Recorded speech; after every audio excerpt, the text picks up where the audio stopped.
Looks like We're live now. You are now. All right.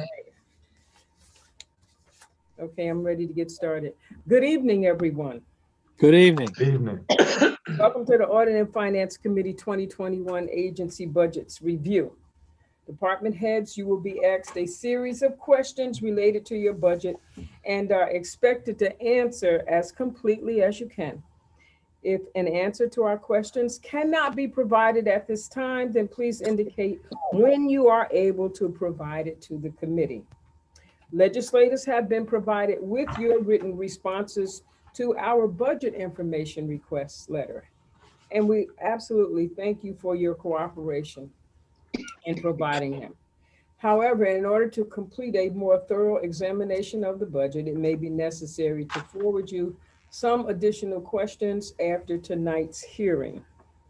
And so there have also been some questions from some members who have very nicely provided. And we have asked the agency heads to respond in their summary. So those of you who have provided questions, I want you to listen to the presentations that are going to be made by the agency heads to see if your questions are answered first, please, and thank you. And so right now I'm going to take attendance, and I'm going to start with my Audit and Finance Committee members right now. Okay, Mr. Peter. Here, Madam Chairwoman. Mr. Bergdorf.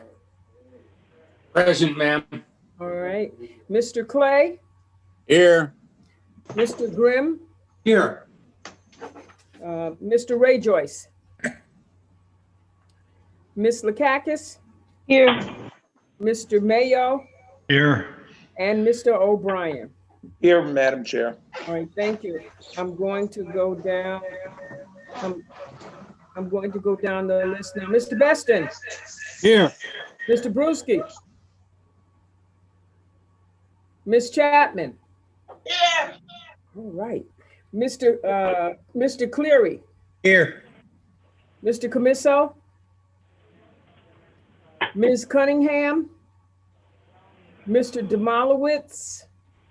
Mr. Drake. Mr. Efekoro. Yeah. Mr. Ethier. Mr. Feeney. Here. Good evening, Majority Leader. Mr. Fine. Here. Mr. Andrew Joyce. Mr. Kuhn. Ms. Lockhart. Mr. Moriello. Mr. Mayo. Here. Ms. McLaughlin. Here. Ms. McLean Lane. Here, Madam Chair. Thank you. Mr. Miller. Present. Mr. Purley. Ms. Plotsky. Mr. Reedy. Here. Mr. Reinhardt. Here. Mr. Ricard. Present, Madam Chair. Yes. Mr. Simpson. Here. Mr. Smith. Mr. Tunney. Here. Mr. Ward. Present. Ms. Whalen. I'm here, Madam Chairwoman. All right. And Ms. McLaughlin, Ms. Willingham McLaughlin. Let me say 1, 2, 3, 4, 5. And Madam Chair, George Langdon's here too. Who? George Langdon's here too. Oh, Mr. Langdon. Like, who is that? Okay. All right, then we're doing very well. So this is the order that we will move in tonight, everyone. We are going to start with the Division of Management and Budget, which is Commissioner Thalen. Probation is Director William Connors. The Public Defender's Office, Judge Herrick. The Alternate Public Defender, Tina Sodi. County Attorney, Eugenia Condon. Immigration, Evelyn Kenna. And the Board of Elections, Commissioners Klein and Blady. All right, so we're going to go in that order. I'm going to start with Commissioner Thalen. And so I've already gone through the introduction in regards to answering the questions and so forth. I would like you now to begin and please provide a summary of your budget and how it meets your department needs. Also, are you able to provide the same level of service you currently do with the budget presented? I'll Speak to areas of major reductions within your department and how they impact programming. And overall, are you satisfied with the resources provided to your department in the executive's proposed 2021 budget? And are there any challenges to your department that are not already discussed? You can start, Mr. Thalen. Thank you, Madam Chair. I basically would like to handle that in two parts because I believe we also have to talk about the summary of revenues and and all the other items associated with that. So I have a brief presentation that gives the overview of the countywide budget, but I'll speak to the just the departments that are under my purview specifically now. I believe there are no outstanding or positions requesting a greater than 2% raise in any of the finance, which operates our treasury function, our collections function, and we also have our real property branch, who follows, who is under Director Alex until her departure recently. And then we also have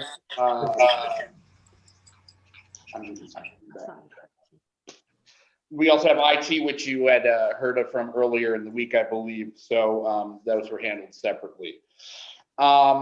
As for a whole, I believe we have all the resources that we need for the upcoming year.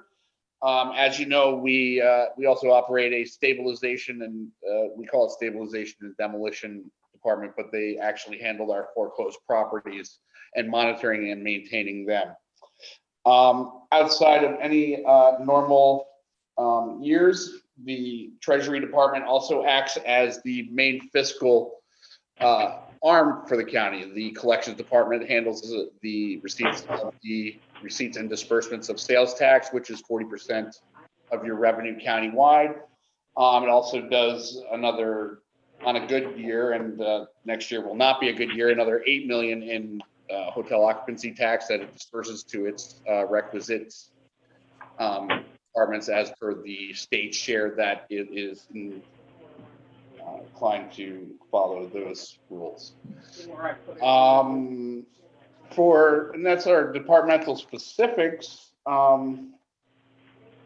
If we want to go over the budget as a whole, the larger summary of revenues in that, we can do that now, or we want to break here, Madam Chair?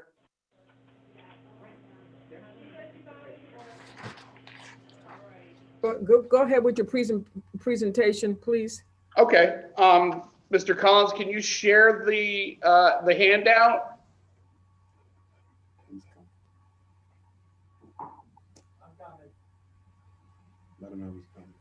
He's doing it. Okay. He's going to put it up. So on the first two pages of the handout, what you're going to see here, page 1 and page 2, summary reports. It's a summary revenue comparison of 2020 and 2021. As you can see, the revenue for the proposed 2021 is $578 million roughly. The adopted for 2020 compared to that was $594 million. So that is a significant decrease. But the revenue totals for the 2021 proposed, they're in page 29 and page 30 of your book if you need that. They account for $719 million in total. The 621 of that is 0.8 is non-property tax revenue, and 97.5 of that is property tax revenue. That's your tax levy. In comparison, that's $16.4 million difference, or 2.76%. That is all described on page 2 of the summary report there. No. There we go. The levy growth of 2.1 million, or 2.27%, and the combined growth of minus 14 million. I'm going to be late. Or a growth of There's early voting going on. a decrease of 2% for overall revenues. We probably won't be heard until. The next part is part 3, and that's our tax levy formula.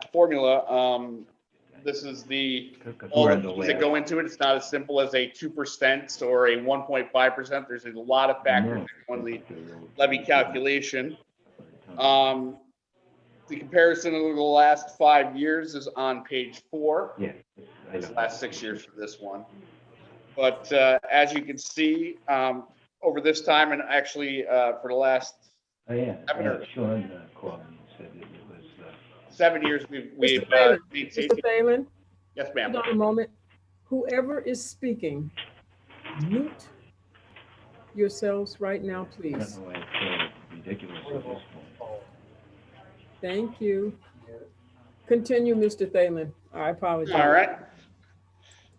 So as you can see, the tax levy limit for 2021, which is in the bottom right-hand quarter, the total is $98,689,925. The proposed levy is $97,532,487. This growth was generated by a 0.59% growth in the tax cap reserve, or in the tax base growth factor, and a 1.1 or 1.56 percent increase in the allowable levy growth factor. And that 1.15 or that 1.56%, that is what the state dictates as the tax cap number this year. It's the lesser of 2% or your CPI growth. And as you can see, we've had we're expected to have less than the 2% growth for next year. So the first time that's happened in, oh boy, the last 3 years. I think in 2018, you had a 1.84% growth factor. So as we can go to the calculation, the tax cap calculation on page 5. We can go through some of the metrics. Pilots have been forecasted flat, so you don't have anything to worry about in that regard. The difference between the proposed levy and the tax levy limit is 1.157 million. As you can see from the tax rate comparison, the tax rate has a slight decrease to the equalization value. Best way to judge of how we're actually doing, I believe, because we don't directly levy on people, we levy to the towns, and that goes, then it's passed on to the resident taxpayers. As for next page, here you can see our sales tax, 40% of our revenue for the county. And as you can see, this year has been not the best of years. We're forecasting it for 2021 at 272 million. This is approximately 18.3 million, or a 6.3% decrease over the 2020 budgeted amount. This projection reflects the impact of the COVID-19 and probably the continued economic conditions due to the COVID-19. Our regional unemployment rate is around 9% right now. You know, that's not where we like to be. We like to be around 4%. That's a natural unemployment for job turnovers. 9% means about double that. And that number was up to as high as 13, 14% not so long ago. So as we all know, that's a number that can be kind of not a true economic indicator, as that's only the people that are filed for unemployment. That's not the people that have come off of unemployment because they've exhausted their benefits at that point. So we look for that to hopefully increase or decrease to get back to that natural unemployment, but in the short term, it doesn't seem to be the case. Year-to-date collections for the second and third quarter of 2020 down compared to 2019. That number is 19.8 million right there. First quarter had a 4.5% growth over 2019, which was pretty good. Then the COVID hit. You had a 25.27% downturn for the third quarter, or for the second quarter, excuse me. And the third quarter was down 4.6%, 4.7% over the previous years. So as you can see, we haven't even gone to collect the previous years, let alone any kind of growth year over year. Distributions are 108.8 million budgeted to be distributed to the municipalities for 2021. That's down from 116 for 2020 budgeted. So you're talking that cash flow to the counties, cities, and villages, being down over 8 million or a little less than 8%, 7.6%. Another big industry that has been hit is, if we go to the next slide, Pat, I believe. Oh, no, nope, sorry. We're good. You got the hotel motel tax that we have. Usually this is around $8.5 million per year. And as you know, we get to keep a third of that for ourselves. And the other 2/3 gets distributed basically. What has happened here is, we're going to be forecasting that down 33% over 2020. $1.9 million of that $5.8 million receipts would be for debt service, 2.9 million basically for the convention center, and a little under $1 million for the visitors bureau. What we're doing here is we're using some other unclassified revenues. You might have seen that in the book. We're using $5 million in debt service reserve. I believe if we go to the next page, Pat. There we go. As you can see, line 1 there, other unclassified reserves in the B fund for $5 million, all the way top right corner. We're using some of that capital reserves to pay debt. As you can tell, we have a roughly $33 million debt service payment every year. This will help alleviate that obligation to the A fund, which in itself alleviates it from the taxpayer. Also with that, you've also heard of $3 million in fund balance. That's the accounting principle. And I believe the undesignated fund balance, which we have on page 38 of the book, if anybody is at home following us. We have for close of 2020 around 60 million, 60.5 million. We're looking at using 3 million out of the general fund and like $750,000 at the nursing home. Once they finally catch up at the nursing home, they should be able to handle their own debt service, which is about 7 million out there. So it's a good chunk of change. As for just other large candidates out of the A fund revenue, it's projected as a whole down 17 million for 2021 over 2020. Most of that sales tax receipts. State aid is forecasted 4.7 million over 2021. This is largely due from the increase in fundings from the Office of Indigent Legal Services. As you know, the public defender, alternate public defender, and 18B 1172 have granted through, and it's a good night to, I'm sure all of our friends at those departments will talk about that in their presentations for the more specifics, but we have not had anything from the state that program has received any kind of cuts, or holdbacks at this point. Federal aid is increased at $1.8 million over 2021. Nursing home revenues are a large chunk of that. A Medicare rate, which finally starts to actually reflect some of the improvements, starts to take into effect for 2021 and 2022. And you might have discussed that at the nursing home meeting itself.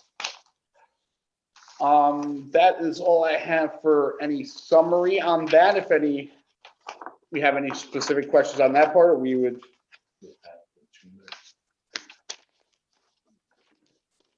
There we go. Mr. Peter, could you please begin for me? Thank you, Madam Chairwoman, and thank you, Commissioner Thalen. How are you doing tonight? Oh, not bad. How's it going? Can't complain. If it's okay with the Chairwoman, I have 2 questions for Mr. Thalen. Please continue. Sure. Mr. Thalen, what is your basic assumptions surrounding economic recovery, and how has it been factored into sales tax revenue?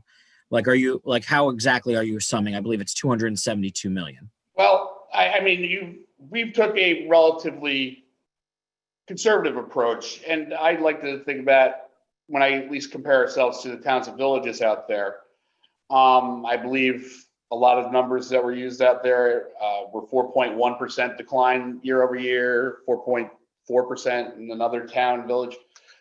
We have 6.3 because I'm figuring our collections are going to come in somewhere around 262 million, 264, leading to maybe a 2%, 3% growth over what we have this year for next year. Now, we're not going to have a second quarter, hopefully, like we did this year, but we're not going to have a first quarter like we did this year either, because we're up about 4.5% year over year, 2020 to 2021. So as a whole, what we worked out is the 6.3% decline for the budget year over year. And, sales tax 40%. I don't have to tell you that, sir. I think I've gone over that a few times. Does that answer your question? Is there more that you'd like on that? My economic presence, do I think that the economy is going to just jump into a great comeback? I'd love to see it. But I think it's going to linger around at least a little while longer. We still don't have a vaccine.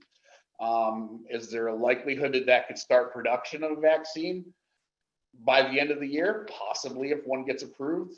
But what I think, this is going to trail on for a good half of next year, at least in some form or fashion, and that's going to have economic impact. No, certainly, and I think we would also wonder. It can be a larger conversation whether or not any potential small businesses not being able to open their doors or closing their doors also affects sales tax. If that was considered into your numbers, but we listen, and we know that the small businesses are the ones that really took the brunt of this. Right. Those are the ones that they don't have backing, and a lot of them don't get direct bailouts, or if they do, it's a little bit of protection for their payroll staff or stuff of that nature. So I agree. Sure. And then just a quick follow-up on a slightly different topic, and this one's a little multifaceted, so stay with me here. And it's a little long-winded, as I'm prone to be. So mortgage recording revenues, as we heard both from the clerk's office and in your presentation, were one of the few bright sides in that, right? With home purchasing and low rates being combined, a top 3.3 million, I believe, in your numbers. Yes. Can you share with us your assumptions about the continued growth rate in 2021? And do you have a projected figure for how much we collected in total this year? And then the final part of that is, with some of the new purchases seemingly at or above asking, which were actually, it's been reported, is there any assumptions that total property tax values and therefore revenue will go up in the coming years? Well, the third part of that's more of a speculative one, so I can handle that a little bit easier. If it's for new growth and reassessment, yes, it does. But as a likeliness, there's a set pool of houses there, and you have a growth factor that the state gives us. They work out our equalization values. They partition that or that into the assessed values and how they run with that. As you know, usually when you buy a house, usually there is some kind of reassessment or something of that nature. And exactly. Generally, people come on the rolls, and if you've had a house for 20 years, there's some discrepancy that's usually caught at that time, and it all depends on how the assessments at the town and village level have happened, but usually that's the case. I don't know of any town-wide reassessments that are going on now this year for direct impact, but I can look into that for you. Okay. Yeah, and the other assumptions. So, and I do believe we've looked at this, and this was a while ago, so if I don't fully answer your question on looking for the 2021 number for the the sales of the mortgage recording tax due to sales, and refinances also are part of that. I see interest rates are going to probably stay at what they are for at least, 9 months. The Federal Reserve has given no indication of even looking at like any kind of increase to the base rate, so at least in the next 3 months, and usually their prognosis for most of the, because they're regionally based, the Northeast region, I believe, came in for at least a year.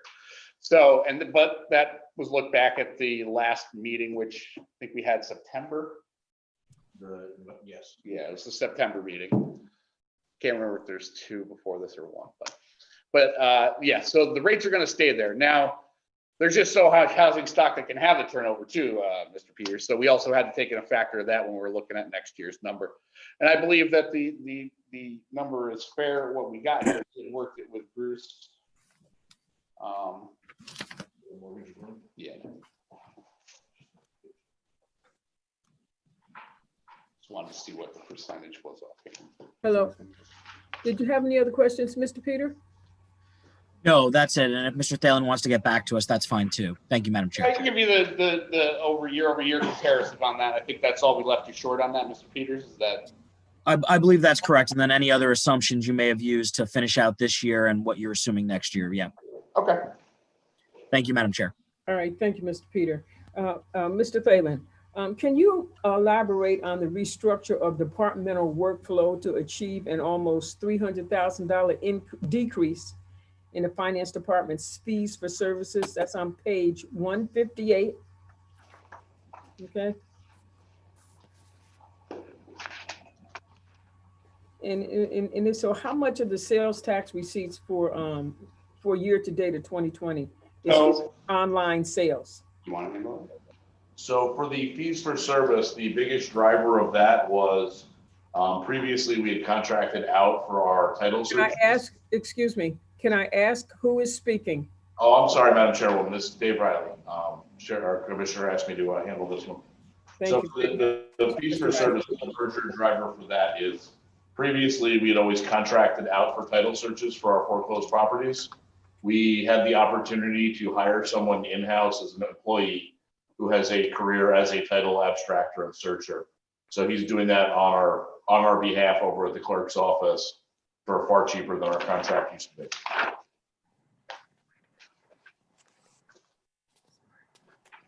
be. Thank you very much with that one. New York State casino revenues are forecasted to drop by almost 21%. Yeah. Okay. But OTB betting revenue only drops by 10% year to year from 440 to 396. That's on page, for those of you that are following along, on pages 158 and 59. Are there different assumptions underlying the activities or participation of gambling populations involved? Yeah, yes, ma'am.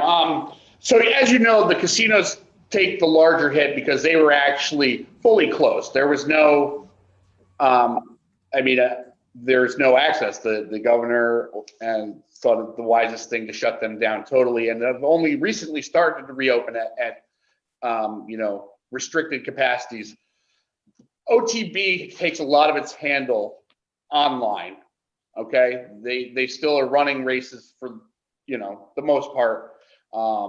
So you're in person at like a Saratoga, that does drive that up, and but a lot of our assumption is, and through our receipts are so far and our handles that we've seen, see that decrease should be commensurate.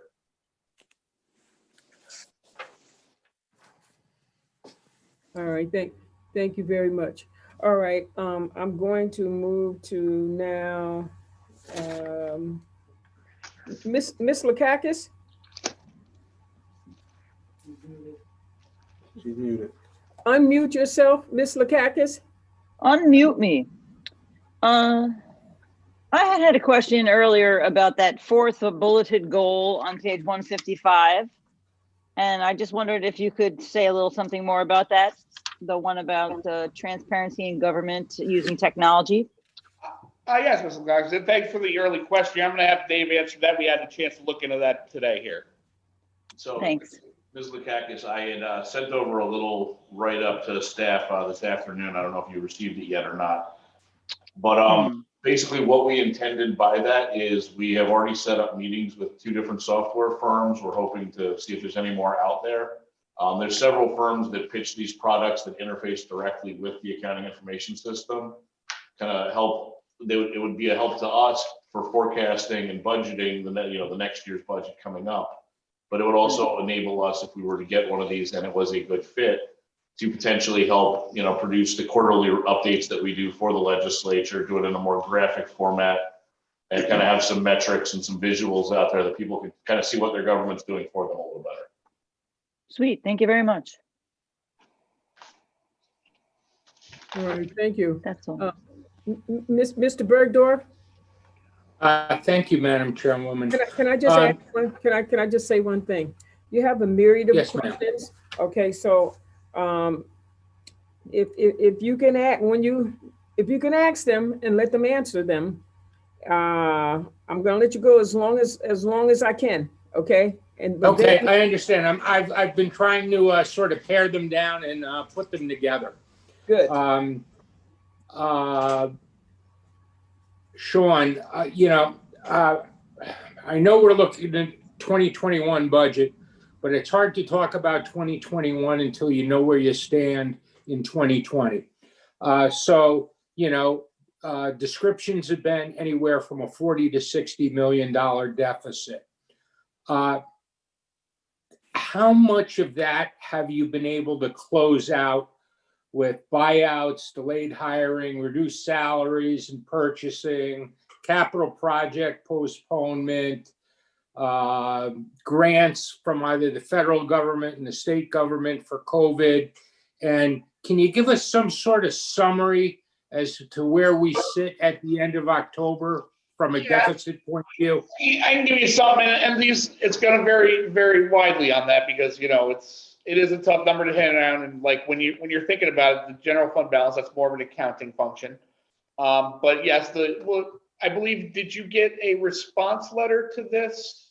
You asked this at a previous question, and we did mail out a response letter. It might not have traveled your way so far, but I'll quickly go through it just since we're here. So out of that 40 million, you had a large part of it was, sales tax, and that's, we'll say 25 million of that would be sales tax. Net of that, you have to think of it is, the actual, what the county receives, right? 40% of that gets distributed. So, 60% is what you get to keep. So that out of that 25 million, you're looking at closing the gap of like 14. On the other hand, you got another 15 million and adds up, and you take pieces out of that when trying to handle out with the hiring freezes and, delaying payment and stuff, all the great things that you said there. I'm trying to look at it somewhere in the neighborhood of 5 to 7 million that we're absolutely hurting, that I don't think we're going to get. And probably another 3 or 4 that is tentative, but I think that we're going to get that. So if you want to pick somewhere in the middle there, we'll say 7, 8 million that we might have to actually hit for fund balance. I can see that happening. Okay, but that was really what I was getting at. I was trying to get to there. where The write-up goes into it a little bit more specific, but just for simplicity, that's where I'm trying to think. So the potential is, in addition to using $8.8 million worth of fund balance to balance 2021, you may have to go into unrestricted fund balance for $7 or $8 million to reconcile 2020, assuming all the steps that you take yield some kind of fruit. Well, worst case scenario, that's what I'm giving you, Paul. Yes. Okay. Well, I mean, I think that's We're trying fair. to work on that number. I'm hoping we get it down to 4 or 5. There's Okay. just that large. I realize there's 2 months left in the year, and I don't know what's left that can be done. Right, and there's like assumptions on that, like are we gonna be down 5 or 6 million more for sales tag? And it varies in that regard, but I think that's fair enough to put for now. But I think it's just important for the Audit and Finance Committee to understand that the problems of 2020 haven't gone away yet as we are constructing a budget for 2021.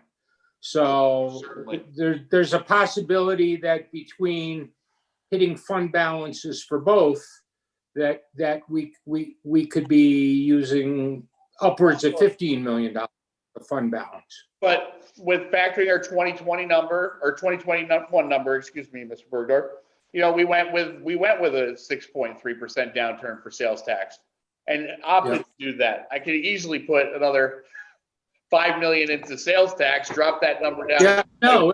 Mr. Bergdorf, now you're still on your first question and getting your answer. No. I wrapped 4 questions into that, ma'am. Okay, wait. Okay, so you have 4 questions in that one question? Yeah, absolutely. Okay, so all right. So now if you want 4 questions in there, I'm gonna limit you to that right there, and then I'm going to ask that the rest of the questions, okay, be sent to Mr. Thalen so that he can respond. Because I have 4 people after you. Okay. I'm just letting you know. May I ask one more question, ma'am? Say again? May I ask one more question? Yes, you may. Yes, you may. How much money have we gotten from the federal government for COVID relief grants, or pass-throughs or whatever, and how much have we gotten from the state? So it's been mostly federal aid in this regard, and I think you've seen a couple RLAs for the nursing home, and that's been the majority of it. There have been stuff from the Sheriff's Department, Health, a few others. We can get you a listing of that. I would appreciate it. Thank you very much. I realize this is a very moving target, and thank you, Madam Chairwoman, for your consideration. And thank you, Mr. Bergdorf. I appreciate your questions, but Mr. Thalen does have them. And Mr. Thalen, Yes, ma'am. you do have Mr. Bergdorf's questions? I don't have a listing of them. The previous question he asked in another meeting earlier last week. Okay, so we have sent you Mr. Bergdorf's questions. We would appreciate a response to the questions that he has asked. Okay? You'll get them by email. I'm perfectly fine with that, Madam Chairwoman. And he did, in many ways, answer, as I said, 4 or 5 of my little bullets. So I'm. Oh, great, great. As long as you're satisfied. Okay, thank you. Thank you. Yeah. Mr. Grimm, you're next. Thank you, Madam Chair. I appreciate it very much. In your budget memo, you said raise the age funding is contingent on staying under the tax cap. Does that mean if we were to go over the tax cap, we wouldn't get raise the age funding? And are there other state funding that also has that caveat that we have to stay under the tax cap? So yes, Mr. Grimm, wholeheartedly. It doesn't automatically disqualify you, but you have to really have a good reason to. They're not going to say, an unwillingness to raise your levy is the reasoning for, or unwillingness to do something else is not, the cost of, keeping your tax cap. Are there is other state money also under that restriction? There has been the tying to of the Medicaid cap that we seen in the newspaper last year, and I could see that continuing on going through. And the raise the age funding is significant, but the Medicaid cap has been even larger. As of now, we're being held harmless, but if we do violate the tax cap, that is also, that's $7-8 million right there. Yeah, so it's not, the tax cap isn't just about taxes, it's about the threat to state money. Yes. Yes. Now, a question on the finance, you guys raised it earlier. Your memo says you're adding staff to do more title work in-house. But I haven't seen in the budget a clear breakdown between the additional costs for these employees, because you mentioned also it's fiscal 21 and 22. What does that cost versus the contracted savings that you're having? So we were using an existing vacancy and actually had a really good candidate that showed up, very, very knowledgeable in this process. And basically when we saw that, I believe it's one of the clerk twos, finance clerk twos in finance. When we saw that, we asked him if he'd be willing to take on these responsibilities, something we usually contract out. And he was like, oh, no, I certainly do this, what I'm good at. So we actually made out in that regard. So for the salary of that line there, our title searches are a couple $100,000 a year because we have like type 1 and type 2 searches that got to be done for, our foreclosure process. So but it says you're gonna hire more employees though. Your plan is for 21 and 22. If we can find, if there's more turnover in there, yes, that would be great if we could continue to handle this in-house here. We've not had a good test for this year, Mark. Title searches in the foreclosure process have been halted by the governor here for, we haven't gotten through a full season to actually know if we can do it in-house with just the one person and another person might be necessary at that point. But as long as that hire saves you money, you say, why not hire more? I think is what you're saying. That's what we were looking at, so. I'm going to ask that we wind this up. I got 2 people after you. Okay. In that case, thank you, Madam Chair. Thank you, Mr. Grimm. Thank you. Thank you for your patience. Mr. Fine. Thank you, Madam Chairwoman. Mr. Thalen, so considering the fact that we're going to tap into about $7 to $8 million out of our general fund for 2020, approximately, and looks like we're tapping into about $3 million in proposed budget for 2021, and we have a slight decrease actually in our property tax rate. I recognize the levy is going up, but the tax rate is going down. Considering that the uncertainty going into next year, the potential for the state withholding 20% of funding for many departments, uncertainty over the sales tax revenue that could be much, if we have a much slower than expected economic recovery, do you think, would it make sense to not draw from our reserves, from our general fund in the 2021 budget to raise taxes, property taxes slightly and save those reserves for a potential situation where we'd really need it? You know what, Mr. Fine, that's exactly, you need to come work in the office here. That's exactly the thing that we, try to, when we first start out with a plan to get somewhere. And, with any plan, you try to hit the marks that, you want to do.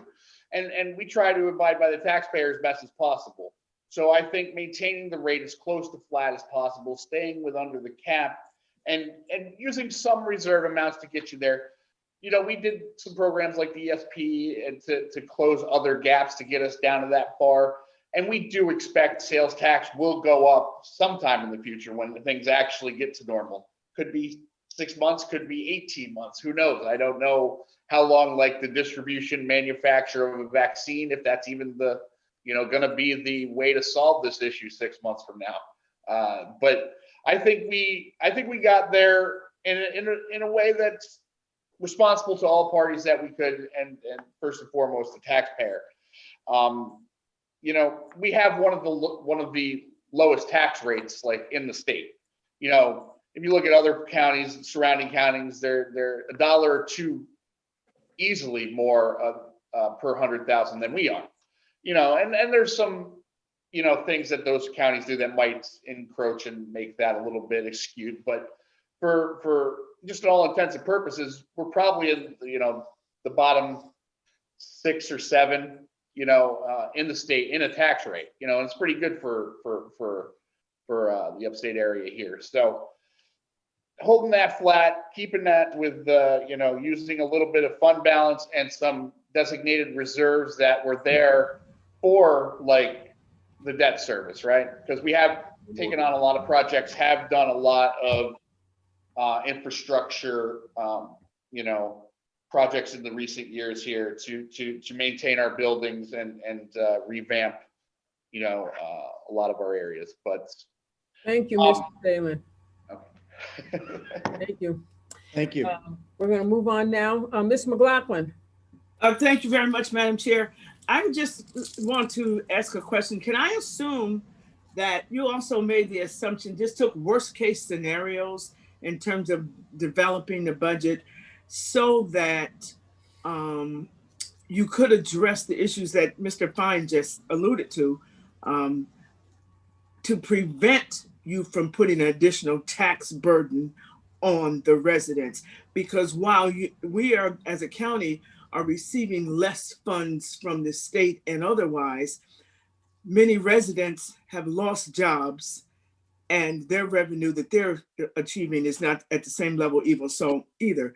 So I appreciate that you've decided to take some reserve funds to address the shortfall that is in the budget. So as I was listening to you, I said they must have just took the worst case scenario and in developing particularly the revenue projections for 2021. Is that the case? Yeah, yes, ma'am. That's definitely the case on that. Now, when you say a worst case scenario, that's with all the facts that we know, right? The governor still has to make a budget months from now that could drastically hit programs that we provide, right? And the reimbursement of those. He's done the stopgap now. I had a 20% withholding in certain programs, and there's been a fight to get that going. But that we went on the best information that we had from there and addressed that. That could wildly change. I mean, I'm no doubt about it on that, just to let you know. So at this point, should revenue come in, we'll be on the upside rather than the down. So I appreciate the conservative nature that has been taken in putting the budget together and staying under the tax cap. Thank you.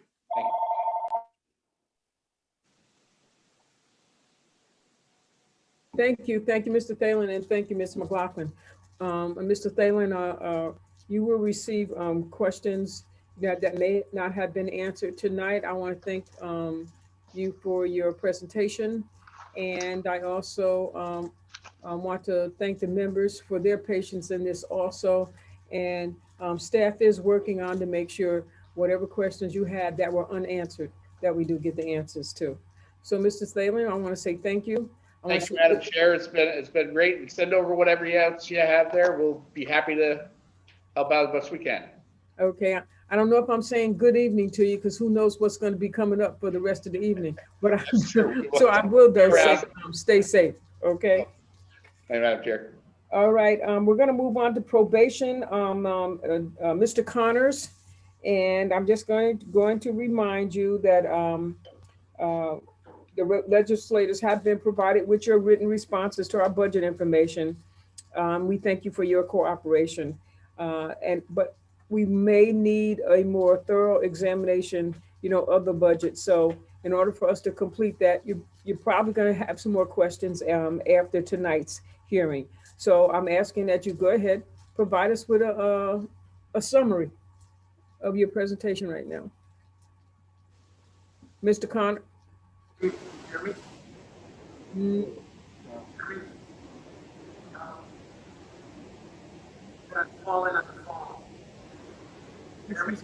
awfully low. Can you turn up your volume?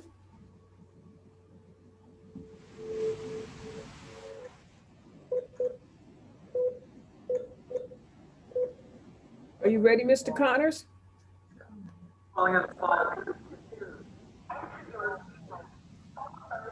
He's okay, we're going to wait for you to call in. Okay.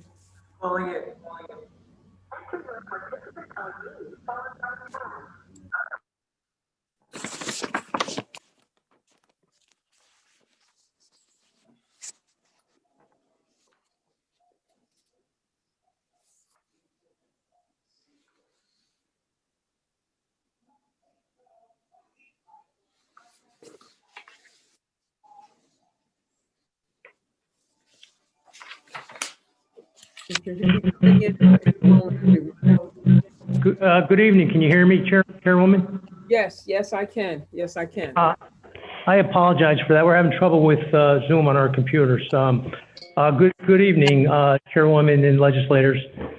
Thank you for allowing the opportunity to present the 2021 probation budget. Here with me tonight is Deputy Director Lori Haggerty. 2020 began for probation similar to years past.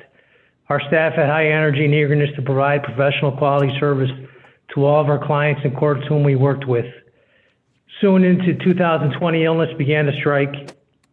In mid-March, the uncertainty caused fear for all probation staff and those we worked with. We looked for ways to minimize personal contacts with clients and were granted 2 60-day waivers for personal contacts in the office and the community by the New York State Division of Criminal Justice Services. During that time, we had contact with clients through electronic means, telephone, email, computer. We continued to continually assess the building for safety by installing client contact barriers, following social distancing guidelines, and the use of PPE by staff. Having a plan in place to return to personal contacts, another significant event occurred. We saw civil unrest and violence in our community. Our own office at 60 South Pearl was damaged and vandalized. During all this time, we never shut down or stopped operating. Once the building was repaired and we could reopen, we looked to resume personal contacts with probation clients. Although we did find electronic contacts met the rule waiver, we needed to resume personal contacts as soon as possible. In the early summer, with all the safety protocols met, we were back open for business, allowing probation clients to enter the building. We also returned to visiting clients in the community. We continue to move forward as an agency, always looking to improve our practice. We have restarted many probation programs, including budget class, 5-hour DMV, pre-permit, juvenile accountability board, career university, project growth, brief intervention tools, and we're also scheduled to begin decision points this year. Much of the overtime we receive is grant funded. It is used for probation groups run during non-business hours and visiting probation clients at their homes in the evenings. We use overtime sparingly and only with pre-approval. We continually review how overtime is used and plan going forward alternately to use it whenever possible. Bail reform has placed the unfunded mandate of providing GPS for many released. It is important to note we are the designated pretrial agency under bail reform. These cases are monitored the same as all probation cases, but different than being sentenced to probation.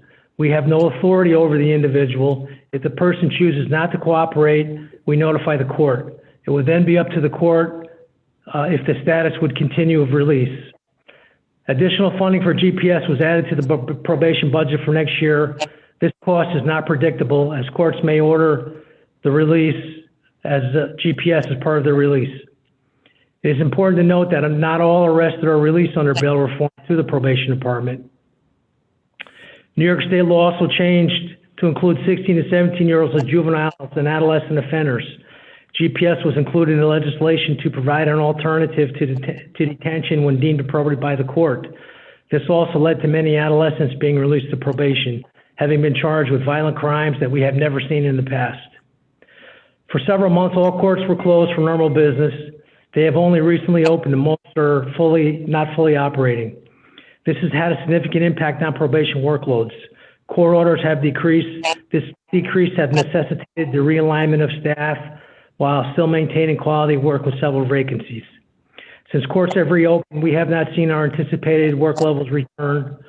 When courts return to normal capacity, I would look to begin seeking permission to fill vacancies. Further, several positions are grant funded through Raise the Age money, and we do not have a renewal contract offered by New York State on that yet.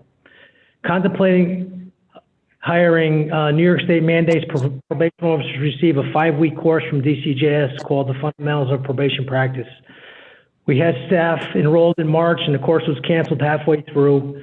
These staff were hired in 2019 and have not completed the mandatory school yet.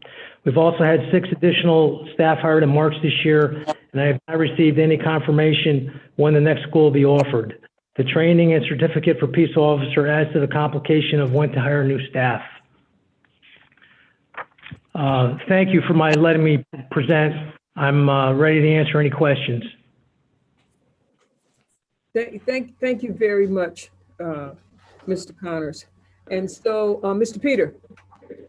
Thank you, Madam Chairwoman, and thank you, Director Connors, for coming to chat with us today.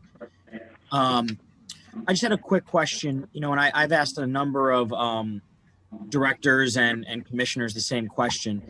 Do you believe this budget, gives you room to make key investments in either new technology that might help additional oversight while people are, potentially at risk for reoffending, or, do you see yourself needing potentially even more resources, especially given COVID and the potential for this happening for the next 6 to 8 months until hopefully there's a vaccine, on retrofitting programs that you talked about, like the mental health peer support advocacy or the Ready Set Work and things of that nature? Do you need, because your budget doesn't seem to be increasing very much, and I believe it even decreases. And so the retrofitting of these programs, do you need additional resources? Technology-wise, we added additional resources to our budget for fees for services for increased GPS services. New York State also offered us additional IT technology to our case management system, allowing our case management system to text our probationers through the system, which helped us greatly during COVID when we weren't having personal contacts. Much of our programming is done in person and does not require an additional revenue except for some evening programming, which we may provide some snacks and food for people that are here in the evenings. So yes, I feel our budget has anticipated any increased costs for 2021. We'll be able to handle anything. Okay, and just one quick follow-up, if that's all right, Madam Chairwoman. Yes, you may. Were there any programs, specifically the programs to prevent reoffending or to move on, that were specifically interrupted because of COVID? And I again mean more of the mental health counseling and the job training. Well, got some feedback, but all of our personal contacts had ceased for several months, and it was difficult. We had a difficult time navigating with clients electronically, and they found it difficult too, not having access to their probation officer moving forward. But we've started the groups up again, social distancing here at the department, and we're trying to get everything operational as soon as possible. Thank you, Madam Chairwoman. Thank you, Mr. Connors. You're welcome. All right, thank you very much. Ms. Lakakis? My question was about overtime, and it was answered. Thank you. Great. Okay, now, Mr. Bergdorf, I'm going to ask you to pick 2 questions, and the bail reform one will be answered offline. Okay.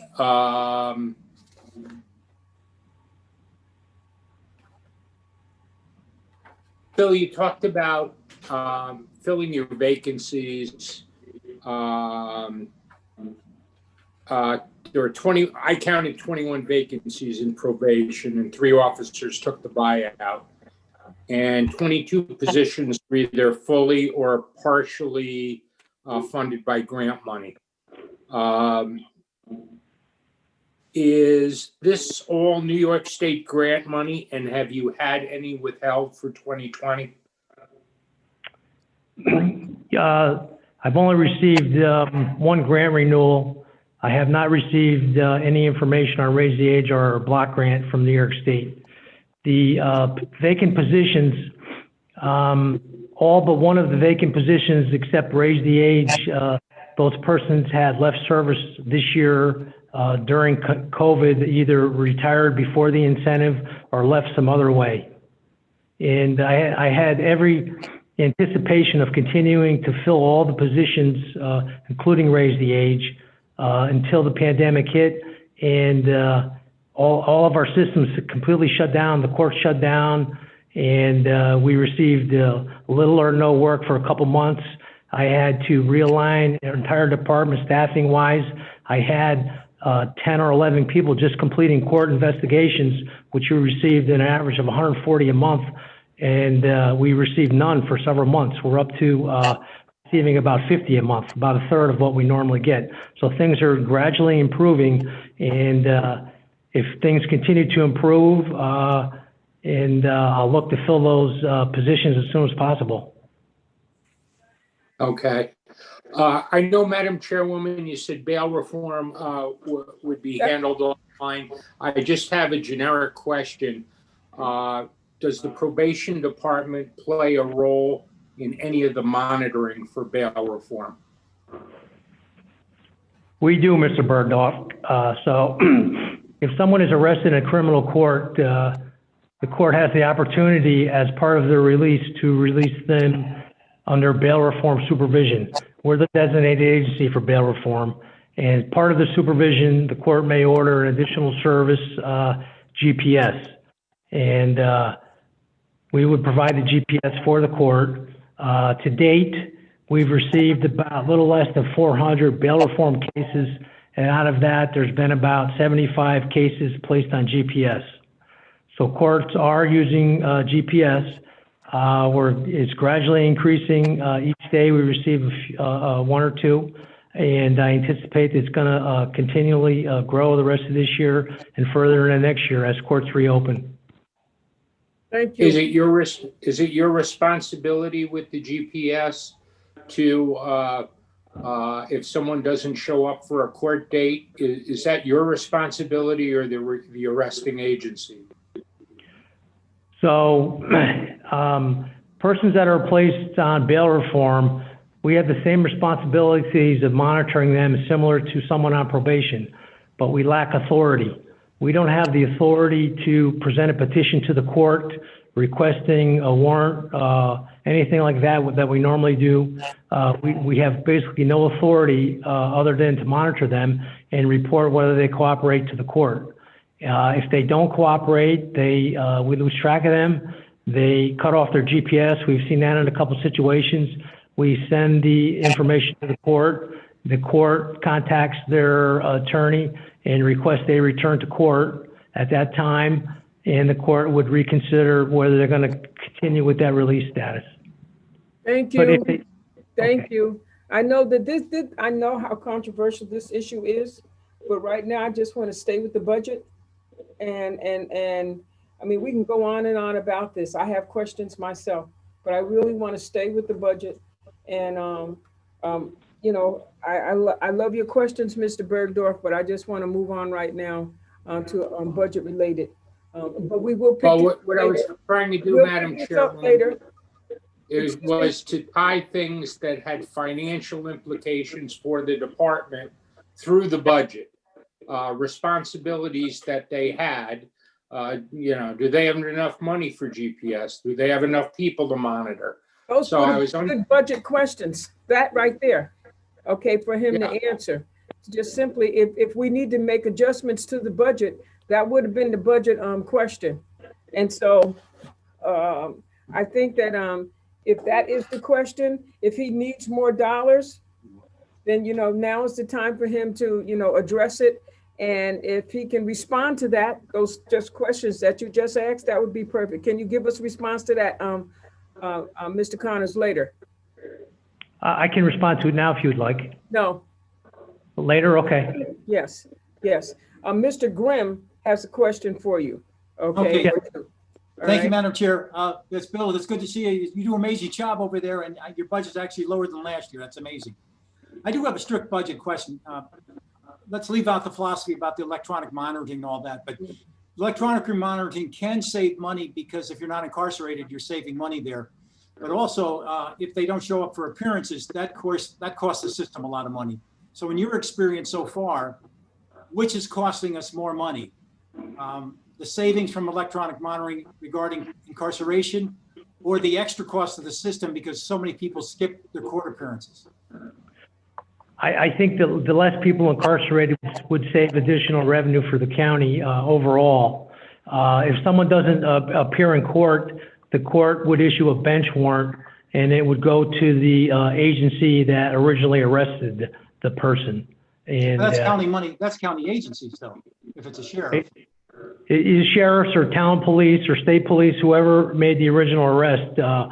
But you're right, it could result in additional resources later on, but I think the majority of the people do cooperate and the majority of the people do return to court as directed. Okay, thank you very much. Thank you, Madam Chair. You're welcome. Mr. Clay? That's okay, Madam Chair.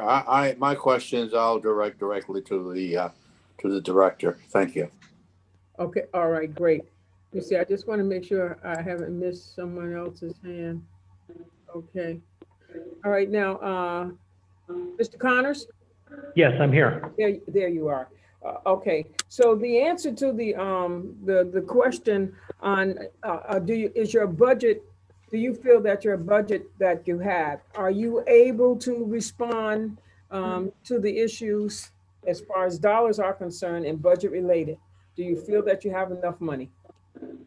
Yes, the probation budget is more than adequate for the services that we provide. Oh, great. Okay, all right. Thank you very much. I appreciate the hard work that, you do have in front of you. We all do. And we know that COVID has had, somewhat of combined with the bail reform and so forth. We know that there's a lot of issues that have come out of that. So we thank you for your service and for the work that you all are doing down there, because we know it's a very difficult time right now. So I want to say good evening to you and stay safe. Thank you very much. I apologize for the technical problem. Oh, that's okay. We have to get used to this in this time, but thank you very much. Appreciate you. Thank you, Commissioner. Right. Thank you. Good night, everyone. Good night. We are now going to move on to the Public Defender's Office, and that will be Judge Herrick. Good evening. How are you? Good evening. Good evening. I just want to remind you that you've been provided with written responses. The legislators have been provided with your written responses to our budget information requests, and we thank you for your cooperation in providing them. So I want you to begin now and give us a summary of your budget presentation. Thank you, Madam Chair. Good evening, legislators. The 2021 budget for the Albany County Public Defender's Office represents, I believe, a fiscally responsible approach that provides both the county costs, reduces county costs, and still allows this office to meet the needs of the county and the clients that we serve by providing excellent legal representation to indigent people charged with crimes and needing adult representation in family court proceedings. We have just relocated our offices to the county office building here at 112 State Street, and I've just moved into my new office. We now have the space and resources that we need to enable us to do our work and to assist our clients in a better manner than previously. Our budget allows us to expand our legal and support staff exclusively utilizing existing state funds, which have been set aside and which will substantially provide for our growth and improvement at least well into 2023. While the total amount of our budget has increased in 2021, the county share has decreased substantially. We believe that this budget will enable our growth and improvement to remain on schedule in a sound and financially responsible manner. I have received from the Majority Council a list of 8 questions. I don't know how you wish me to proceed, Madam Chair. I can answer those rather quickly. If you can do that, go right ahead. Okay. During the COVID shutdown of the courts, this office worked virtually. And the question is, do I see any of the use of this technology, virtual court and jail sessions, as a precedent for the future and potential savings to Albany County? I see the future of contact with clients to have some cost saving to not just the Albany County Public Defender's Office, but to other agencies in the county. However, from a defense attorney's viewpoint, remote and virtual representation diminishes the quality of representation. If you've ever seen a virtual arraignment or a bail hearing or any other type of proceeding, it lacks all the humanity that an in-person appearance has. And I believe that it reduces effective representation and is a real due process issue. The second question, my narrative, the response to your letter, Madam Chair, lists 12 county vacancies and indicates that Albany County funded positions, as contrasted to state funded positions, would not be hired in 2021. Yet most carry a full budget line. Are you, am I, anticipating filling these positions in 2020? No, I am not. 3, Majority Council counted 3 positions which were zeroed out or left at $1 in the budget. Are these the result of past restructurings or actual staff reductions of Albany County funded positions? One of the positions is county funded, and that is one of the $1 vacancies. That was an early separation payment and early retirement. The other early separation payment, I agreed not to fill that it was a county or a state funded position, but I agreed to set aside an equivalent position that was county funded, and that position is marked as 0 or as $1 position.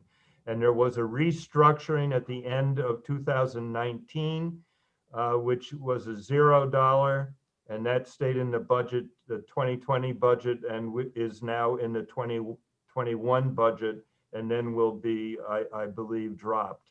But that is no longer filled. Question number 4, has this office had any New York State funding withheld in 2020?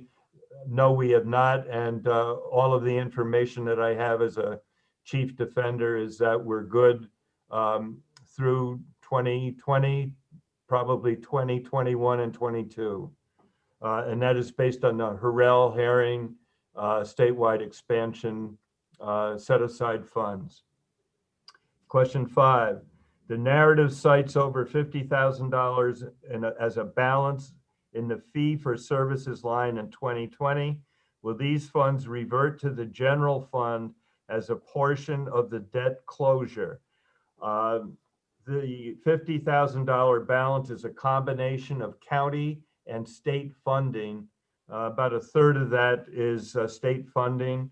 And the fees for services surplus was caused by the court shutdown in 2020.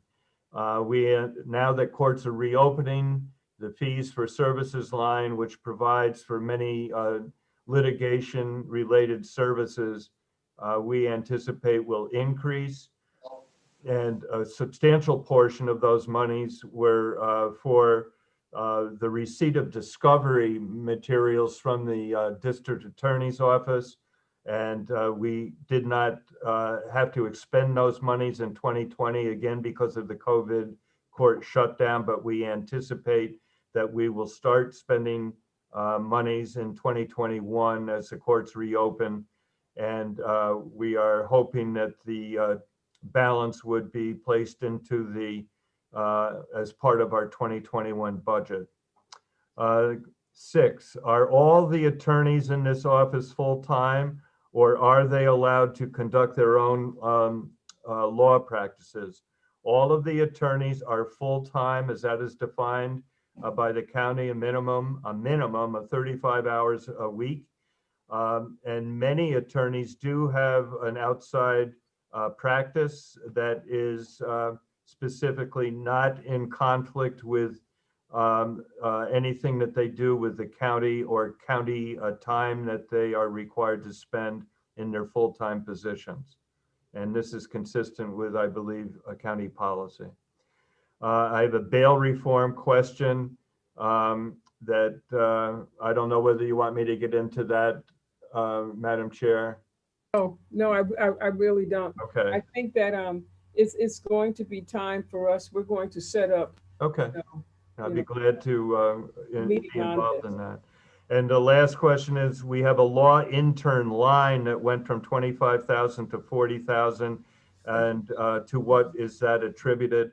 That's not a single individual, obviously. We have increased the use of law school interns, and the increase in cost is caused by an increased number of interns that we have utilized during law school.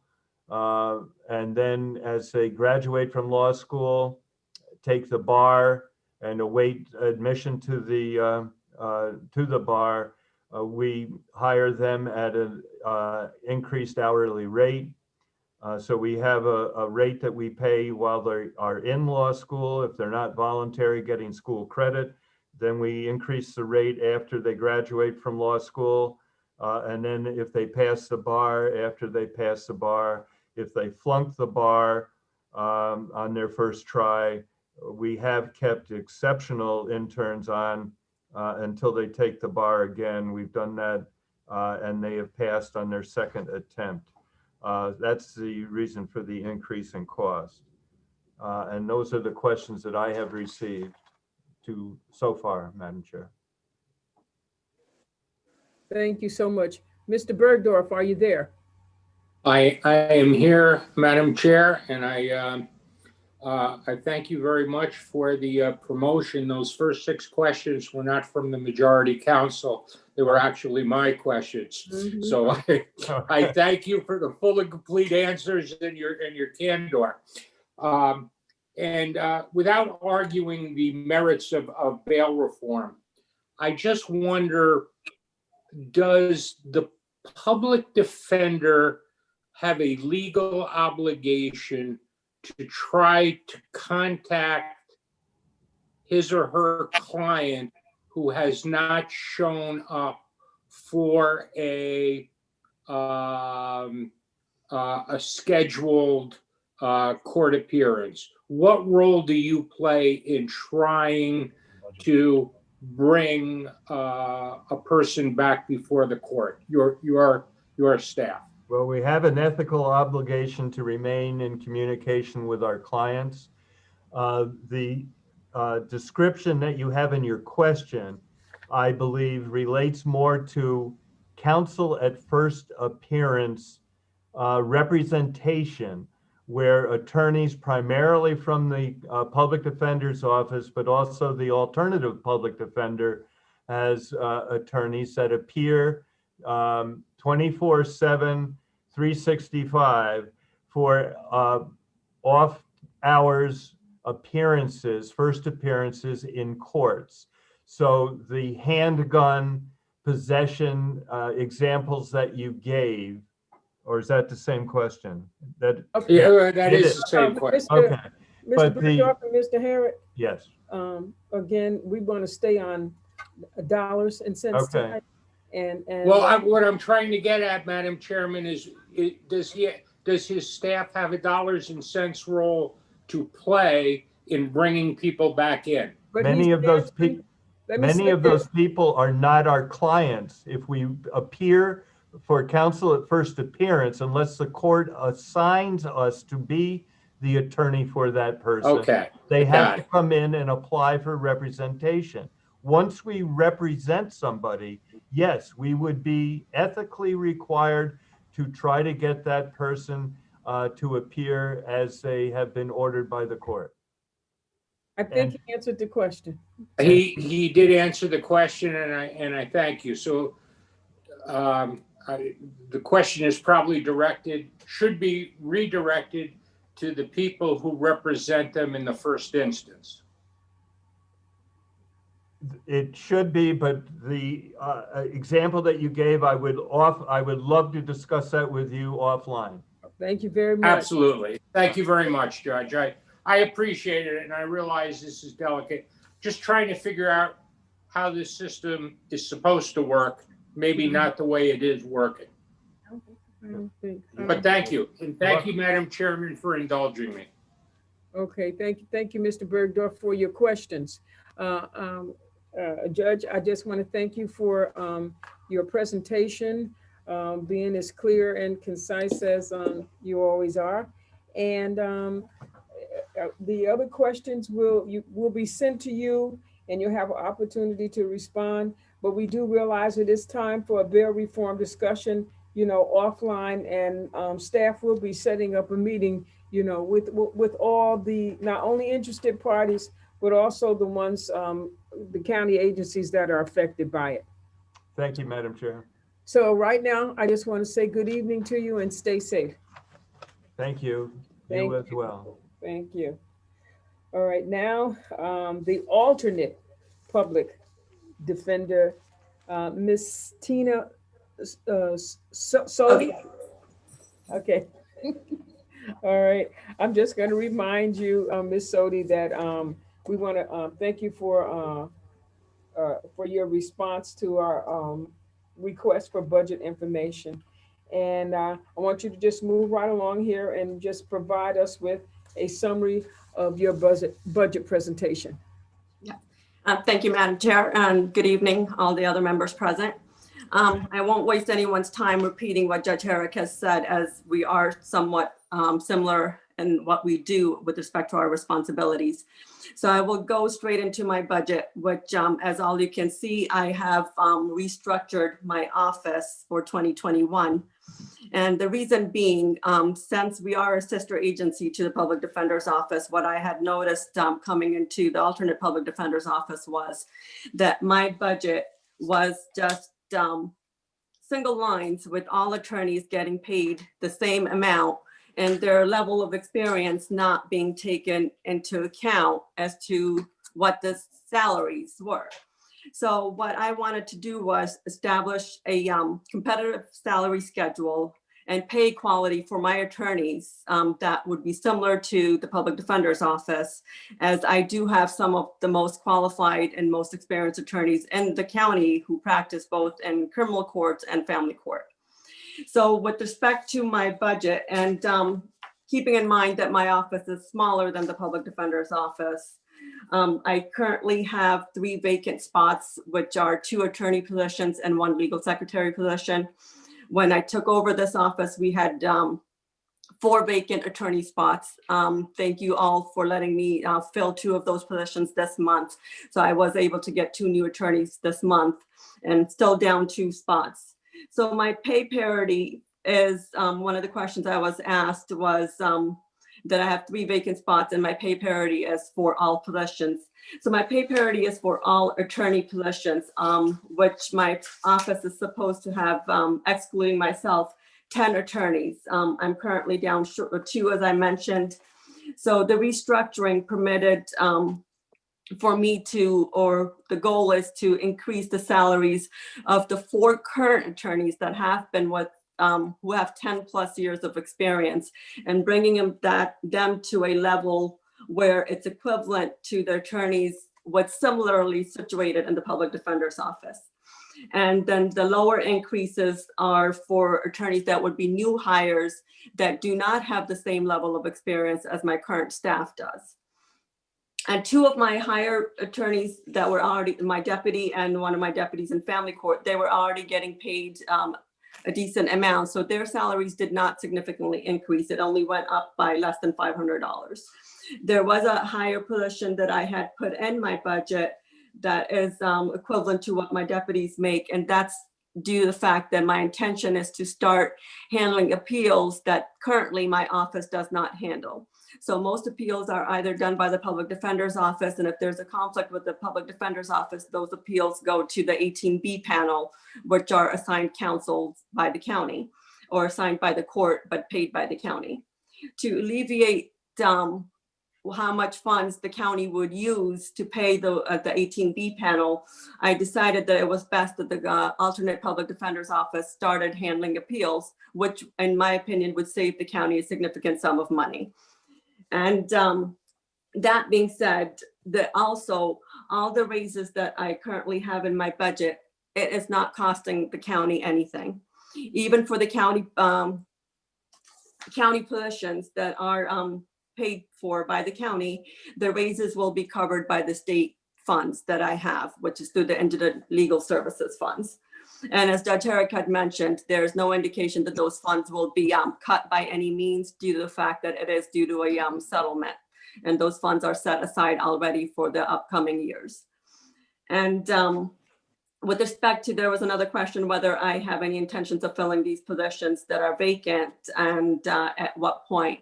Yes, the goal is to fill those positions as my office is to provide services to indigent clients. And if I do not have sufficient amount of attorneys, that means my current attorneys have a higher caseload.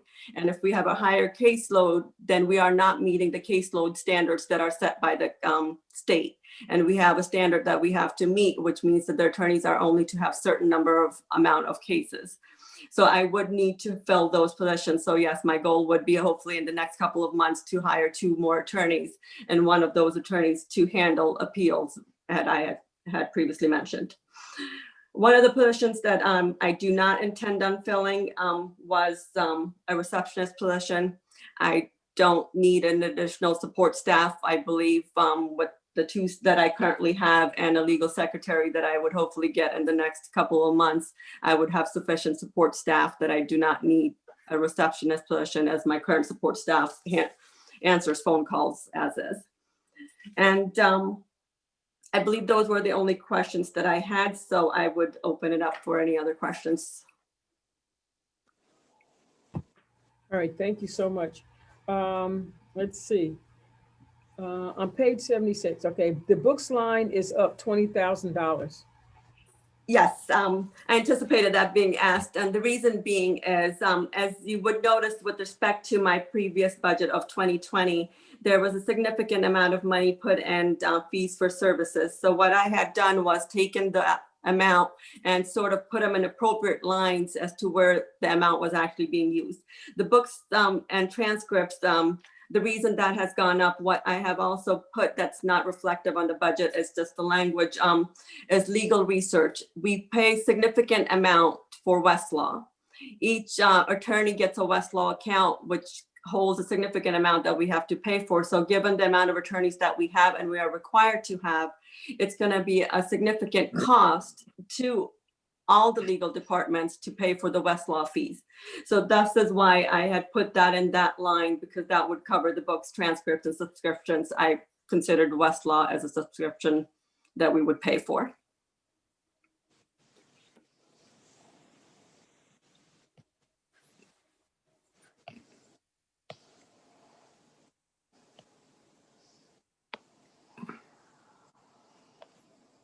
I'm sorry, thank you.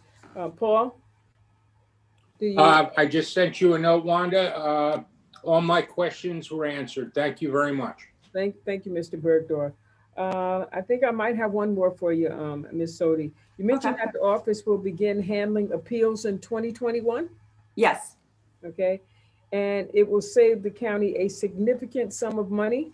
Correct. Is there any preliminary analysis on how much money it will save the county? I mean, I don't have an exact number, but I would say that it would be over 6 figures. It would definitely be over $100,000, if not more, based on the number of appeals that the 18B panel handles.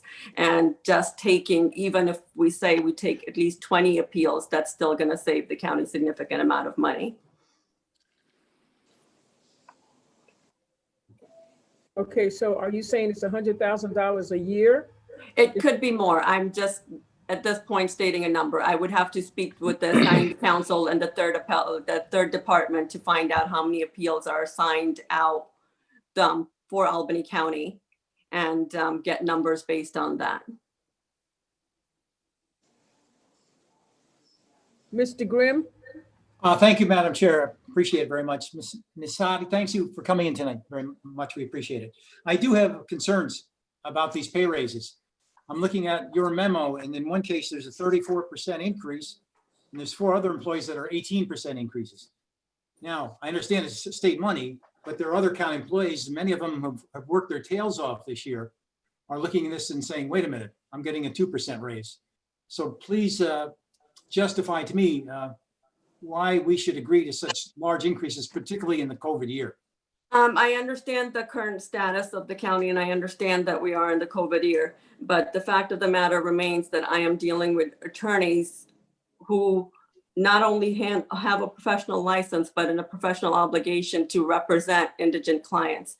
And the state has put a significant amount of standards on our office as to what that representation has to be. And what I'm trying to do is only make my office just and fair, just the way the other offices are and the other legal offices in the county are. And quite frankly, this should have been done at the same time that the PD's office was able to restructure, but this office, for whatever reason, did not.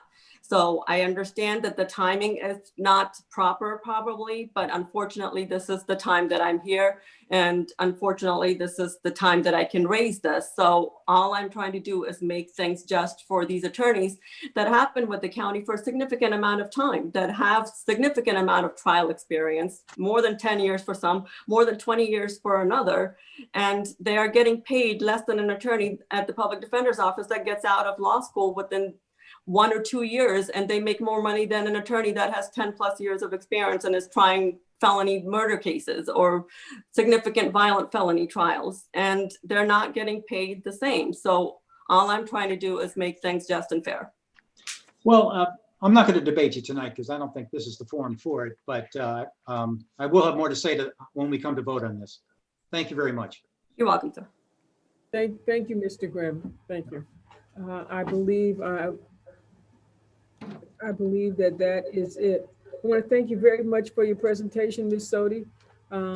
We realize that, this has been a very difficult year for all of our agencies. And so we want to thank you for your service. And right now, I just want to say good evening to you and stay safe. Thank you, ma'am. Good evening. All right, everyone, we're going to move on right now to the county attorney, Ms. Condon.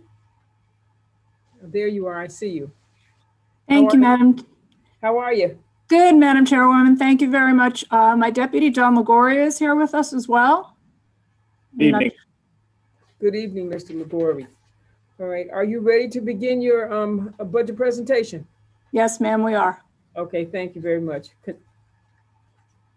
So the law department's budget, with a few exceptions, essentially remains the same as the 2020 budget. We had a significant restructuring in our budget last year. For those of you who will recall, we had titles that were restructured, similar to the district attorney's office and the public defender's office. And we created new titles and we had a major restructuring in our department. With the exception of the 2% salary additions, all salaries remain consistent. There are no salary increases. The only changes to our budget this year are 2 lines that have been decreased slightly. Our office supply line and our transcription lines have been decreased. This is consistent with a continuing attempt to reduce our risk retention, which is the money that we spend on insurance costs. The risk retention is our insurance line. In 2012, we began defending cases in-house and reducing our reliance on outside counsel.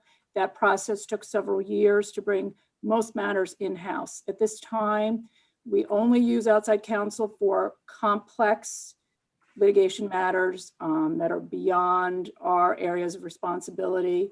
We also use outside counsel for matters where there are conflicts of interest, there are numerous co-defendants, and employees have requested their own counsel. Under the federal rules, they're entitled to their own counsel, or they've requested it under a collective bargaining agreement, or the defense and indemnification resolution. And in those instances, we use outside counsel. When we move to using moving things in-house. We worked with management and budget and the comptroller's office. We had to move a number of costs from the risk retention fund into our budget. And we created a number of lines. Office supply lines were increased, transcription services, mileage lines, legal fees, fees for services were increased so that we could absorb all of the costs of a litigation. We essentially became an in-house law firm. All of the costs that outside counsel used to pay, that we would just sign a claim form and cut them a check, we took on all those costs. And when we did it, we did an estimate of what we thought the cost would be because we had no idea. We estimated what we thought we would spend in a year on transcription, what we thought our attorneys would need in a year for mileage. Everything was an estimate.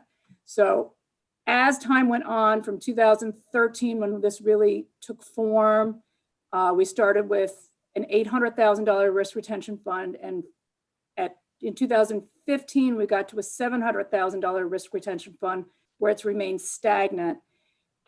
Then we had the money had transferred over into our budget lines. Now we're looking at these budget lines and slowly adjusting them a little bit. This year we looked at the lines and said, you know what, over the course of the last 5 years, we can reduce our office supply lines a little bit. We're not spending as much money on paper and other supplies, notwithstanding COVID. You know, the courts are having us electronically file now, so we don't need to spend as much on paper. We reduced our lines. We're not spending as much on transcription services, so we reduced our lines. So in that way, in answer to one of the questions that we had, we're reducing our lines a little bit further, and that money is going back into the general fund. Complex litigation, you know, those things, anything that is a challenge for us insofar as beyond our areas of expertise. John is our litigator and he oversees a litigation team. To the extent that we can handle litigation in-house and we have the expertise, we do, but there are certain litigations that come that are just beyond what we could possibly do, that we don't have the expertise for it. Environmental claims, anything of that type, we would farm out. We also don't handle medical malpractice claims because our medical malpractice carrier provides first dollar coverage and we don't handle any of those. That's paid for by our carrier. We were also asked about seeker. We don't normally when a project is bid, seeker is part of that project and the contractor is required to pass on seeker. If there's a seeker issue, we'll review it. If we're not able to opine on it because it's complex, we would look to getting an expert on it. Our vacancies right now, and notwithstanding, everyone was extremely happy with the restructuring of our budget last year. Right now, we have 3 attorney vacancies. All of those attorneys have moved upward in the county. They didn't leave the county, but they moved into other positions and promotional positions within the county. We are looking to fill all of those positions. Being down 1 attorney affects us. Being down 3 attorneys is affecting us significantly. We have attorneys who are appearing in family court who are part-time attorneys who are almost doing full-time positions right now. We have a number of retirees who have come back part-time that we bring back because of their institutional knowledge. And they're almost doing full-time jobs because we're short-staffed. So our goal is to hire those vacancies. Probably the biggest challenge, I was asked, you know, what we see as a big challenge is a concern about staff turnover and training our younger staff and getting people to stay. Our department continues to be, we have a number of people who in the next 5 to 10 years will probably retire.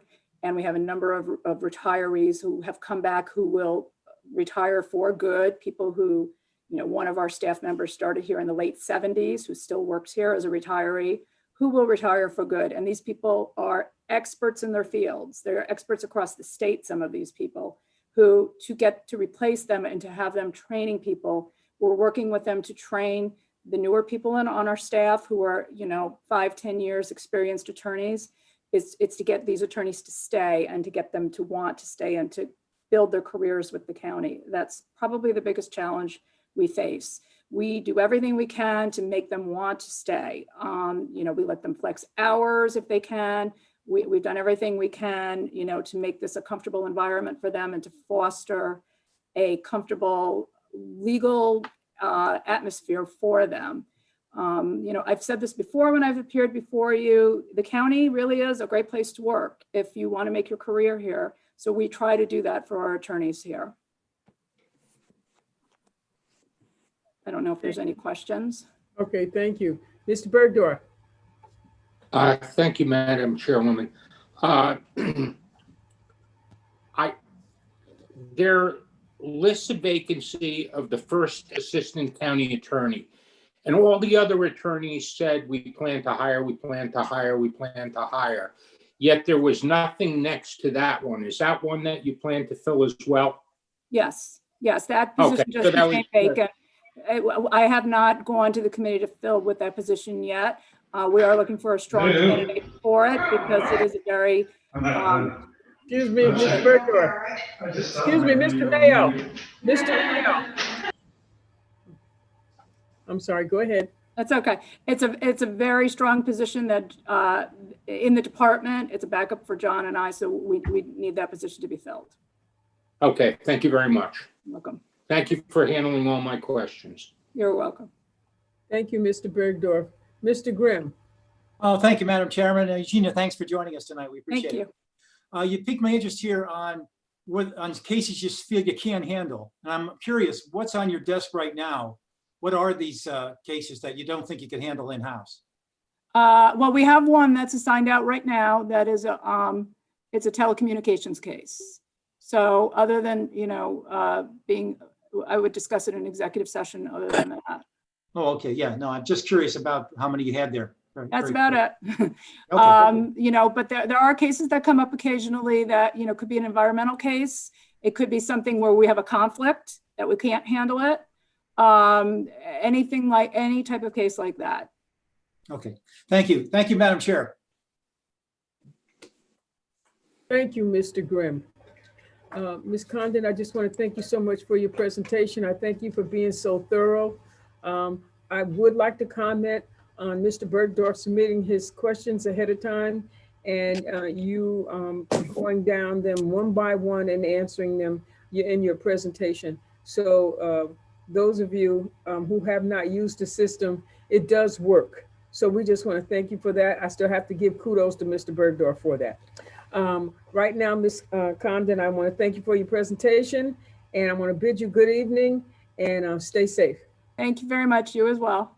All right. Thank you. Thank you.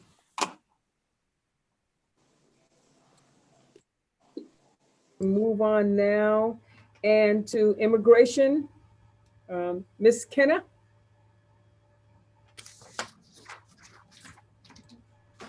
Good evening, Madam Chair, members of the legislature. Okay, we're ready for you to give us a summary of your budget, your 2021 budget. You may go ahead. Thank you. My name is Evelyn Kenna, and I'm the Director of the Office of Immigration Services. Thank you for the opportunity to be here this evening. This office is charged with ensuring that attorneys in 14 counties within a designated area in New York State who are assigned to represent indigent non-citizen clients in criminal court and family court will have access to the training, advice, and support needed to assist their clients in making informed choices regarding any adverse immigration consequences that may arise in their criminal matter in compliance with the requirements established by the Supreme Court. We also provide assistance to judges, and we collaborate with other agencies for trainings. We also assist non-citizens in Albany County with other immigration issues that they may need assistance with. There are 4 positions in this office. All the positions in the budget are currently funded through grant monies from New York State Office of Indigent Legal Services. All positions proposed in the 2021 budget will continue to be fully funded through the grant program, through the grant program. My office was awarded a 3-year contract for $1,654,260 with the New York State Office of Indigent Legal Services to continue our work for the next few years. The contract period is January 1, 2020 through December 31st, 2022. No reimbursements have been withheld, and there's no indication that any funds will be subject to withholding. Due to COVID, we are not currently traveling throughout the region to meet with public defender offices. We continue to provide all services remotely. Our CLE trainings are all virtual, and the attendance levels are still very high. So I'm very happy about that. We will continue to use remote trainings for the foreseeable future. With that, Madam Chair, I'm open to any questions that you or any member may have. Thank you again for the opportunity. All right, thank you. I have a question. Fees for services is down $75,000. Yeah, we're always looking for creative and cost-effective ways to interact with the immigration community, and we've been able to do that. Okay, very good. Mr. Grimm. Fine.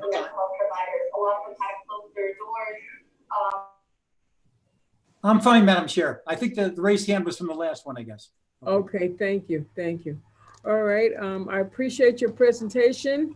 I appreciate you taking the time to come before us. So before you leave, I just want to say good evening and thank you for the fantastic job that your office is doing, and stay safe. Thank you. All right, thank you. All right, everyone. We're moving right along and we're on to the Board of Elections. Mr. Klein? Yes, can you hear me? Yes, I can hear you. Okay. Is Miss Blady present? Yes, she is. Oh, okay. All right then. So before we get started, I just want to remind you that there may be other questions in response to your presentation. And if at all possible, we want you to answer as many as you can tonight. Legislators have been provided with your written responses to our budget information requests, and we thank you for your cooperation in providing them. Now, would you, Mr. Klein, would you please provide us with your budget presentation? Thank you. Okay. In terms of our operations, as far as staffing goes, it's about the same as it was last year. We haven't had any changes in the positions. We haven't had any new services, but there's been a fairly dramatic increase in the volume of work due primarily to the COVID restrictions and early voting, and the requirement to provide absentee ballots on demand.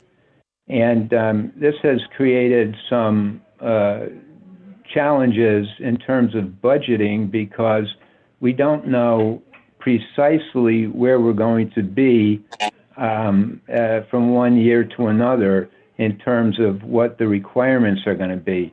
Hopefully this thing is going to be phased out, and you're not going to have as dramatic an increase in the absentees, although in a very short time, there's going to be universal absentee voting in the state of New York. And as a result of that, we're going to have to retool, so to speak, to accommodate the increased absentee traffic. It's very difficult. We found this year, both in the primary and in the general, to handle such a large increase in absentee ballots. Normally, in a presidential election year, you'd get 10,000. That's about the benchmark for us. But we're going to have probably 4 times that amount. And in the primary, we normally get, 3,500 to 5,000. And this year we had about almost 22,000. So there's been a lot of increase in the workload that's resulted from that in terms of, stuffing envelopes, getting them out, and just the data entry alone is very challenging because of the relatively short timeline that all this has to be performed in. So those are the basic, the driving forces that have increased our budget in mostly in postage and printing and postage and somewhat in overtime, but mostly in fees for services and postage.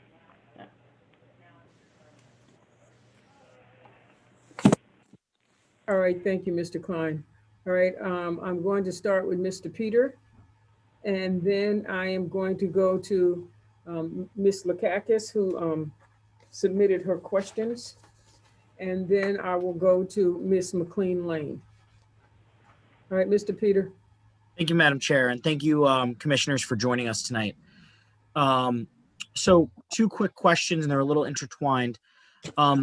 Is there any sort of like innovative type fund you think you might need for things like additional staffing for early voting, like we've seen, long lines, although we've seen long lines across the state, so that's not a thing with Albany County, but as we, I'd like us to see Albany County leading as far as innovation, whether that's making sure seniors can get to the polls easier, early voting sites and things of that nature.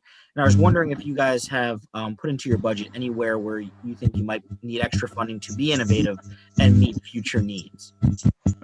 We didn't specifically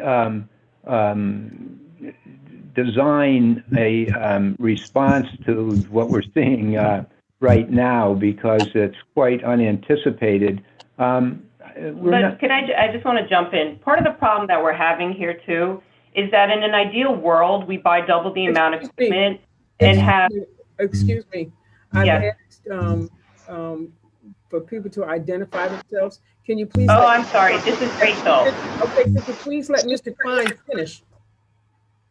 Okay. Yeah, I was just going to elaborate on something that regarding this particular issue. Yeah, please let him finish, and then you can speak out. Sure, go ahead. All right. Okay, this is a rather unprecedented level of enthusiasm in terms of the voters' efforts to vote early. We saw none of this in any of the early voting scenarios that preceded this. It's quite unusual to have this many people showing up to vote early. And there, even through today, there hasn't been any let up in the intensity and the numbers. So that's kind of unusual. The answer to that, in my view, would be to expand the number of early voting poll sites and to expand the number of poll pads that are used at the site. But it's pretty much confined, I would imagine, to the presidential elections. I don't think it's something you're going to see year after year, just every 4 years. Rachel, Yeah. So this is Rachel speaking. I think part of the challenge that we're facing here on top of this whole thing is that we have COVID-related restrictions. So in an ideal world, you double the amount of staff, you double the amount of equipment, and then you let more voters in. But we really do have challenges in terms of also protecting our employees from being constantly exposed to a large number of voters in a confined area, so to speak. So, that has really complicated the situation. In comparison to other counties, we're actually, let's say, for example, Dutchess County, which is similar in size, okay, has a couple of thousand less voters that have voted thus far, but their wait to process is actually significantly longer. It's about 3 to 4 hours, sometimes even more. So we peaked at about 2 hours in some spots. Interestingly, right now, we don't even have any voters at the Board of Elections. We haven't for a couple hours. It has let up significantly at the other sites as well. So there's this extreme situation where it goes from long lines to almost no one. So it's very difficult to anticipate voter turnout, especially in presidential election years. A lot of people actually thought that the absentees would sort of prevent a lot of voters from actually voting in person, but that has not been the case. When you look at the overall figures, it's about 6% turnout right now, which in a larger picture is not that high, actually. What happens is you have a larger amount of people showing up to 6 locations in a shorter amount of time, all at the same time. So it sort of overwhelms the system. But miraculously, you know, our inspectors are doing extremely well under very difficult situations. Is it possible to expand it in the future moving forward? Yes, that is a possibility. But I think also people have to keep in mind that we have to limit the amount of voters that we allow into a given location during these unprecedented times as well. No, and I understand that, and I appreciate the answer. The quick follow-up to that is just simply, you know, 2 years ago during the midterms, you know, it was a similar answer of we didn't expect the surge of voters, and many polling sites ran out of ballots because it wasn't printed to save money. And my thing is just, you know, I'd rather see us spend a little more guaranteeing this fundamental right, especially in ever-changing circumstances, many of it outside of the commissioner's control. But I would say we should be ready for that to ensure we can ensure everyone's voting as quick as possible. Mr. Klein's answer is exactly right. We should be looking at expanding these sites, whether there's COVID or not, and we should be looking for that in the budget. And my final part to that is just simply, and this is from Mr. Klein, and thank you again for your service. I know you know, there is a new commissioner, Democratic commissioner coming in at the end of the year. Have you spoken to Ms. Donovan about possible budget concerns or budget priorities she might have as you are transitioning? No, it was, I think we're in a peak year right now. This is the highest point in the 4-year cycle and this is the one that stresses the budget the most. I think it will recede somewhat until we come to the point where we have to replace our voting machines. And is there any possibility of expanding sites now to allow for more voting, or is it too late? It's too late right now. We don't have the ability really to have our poll printers in more than a limited number of early voting sites. We don't have that many of them. It's tough to set up this thing. People don't understand that these are ballot on demand printers, and it's a lot different from election day voting.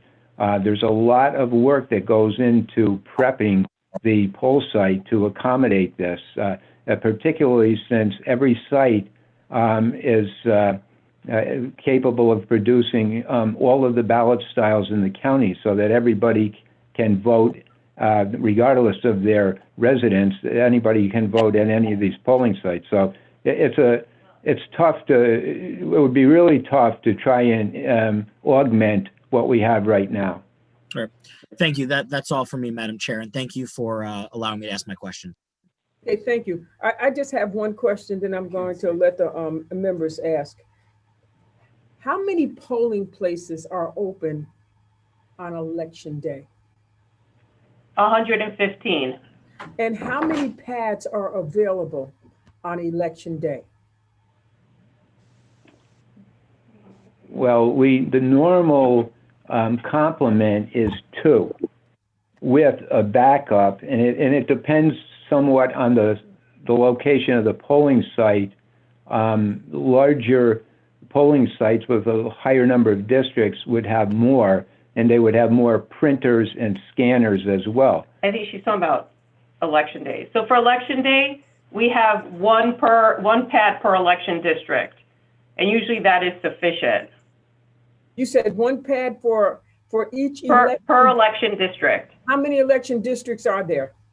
319 to our paper, so it's 317. 317 pads. Is that what you're saying? Yes. Yes. Okay. Then I guess I'm confused by the inability of us to open if there's 115. Did you say 115 polling places? Right, because it's a different system. So the poll print system is entirely different. You have different designated pads for it. It has a printer and receipt printer that it's associated with. We only have 18 of those units. We did it in anticipation of having 6 locations. It's an entirely different system.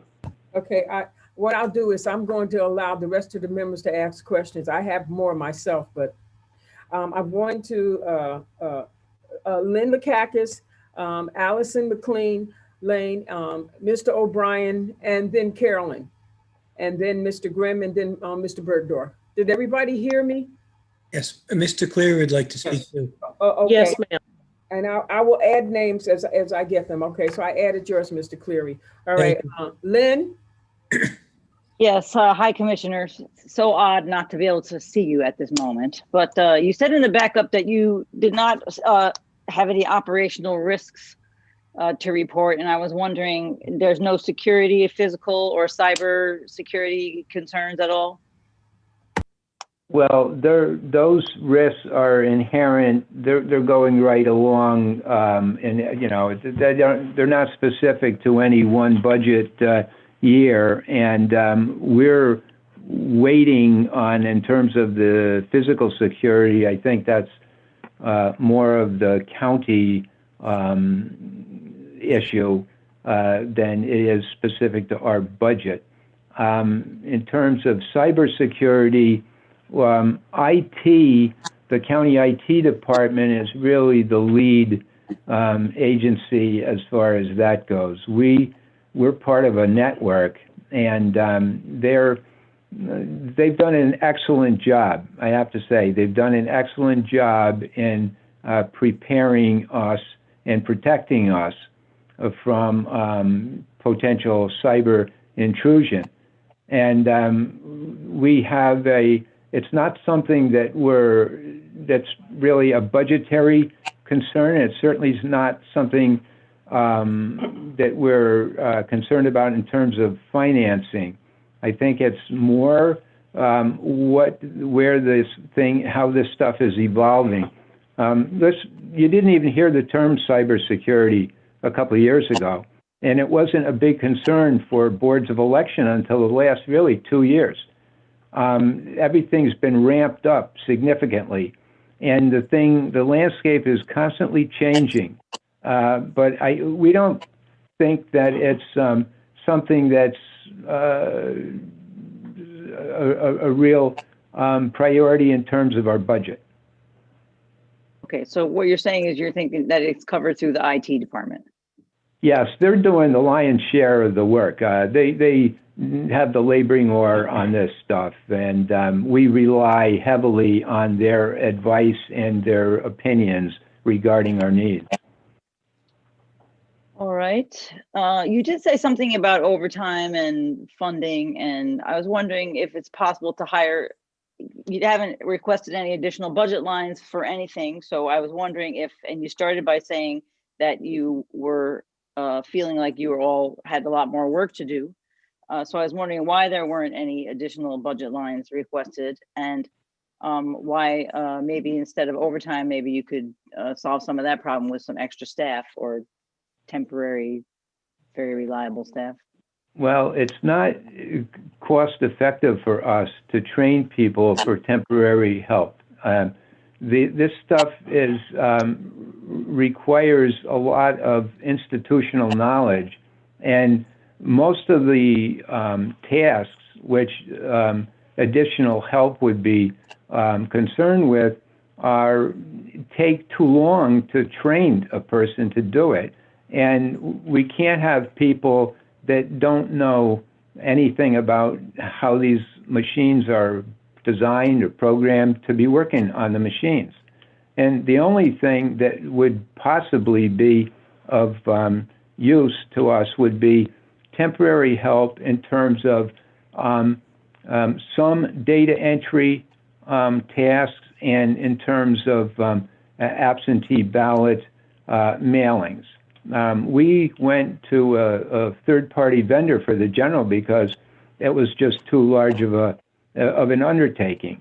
And the primary showed us that it's, very difficult to do your day-to-day operational jobs and at the same time being tasked with producing and mailing large numbers, tens of thousands of absentee ballots.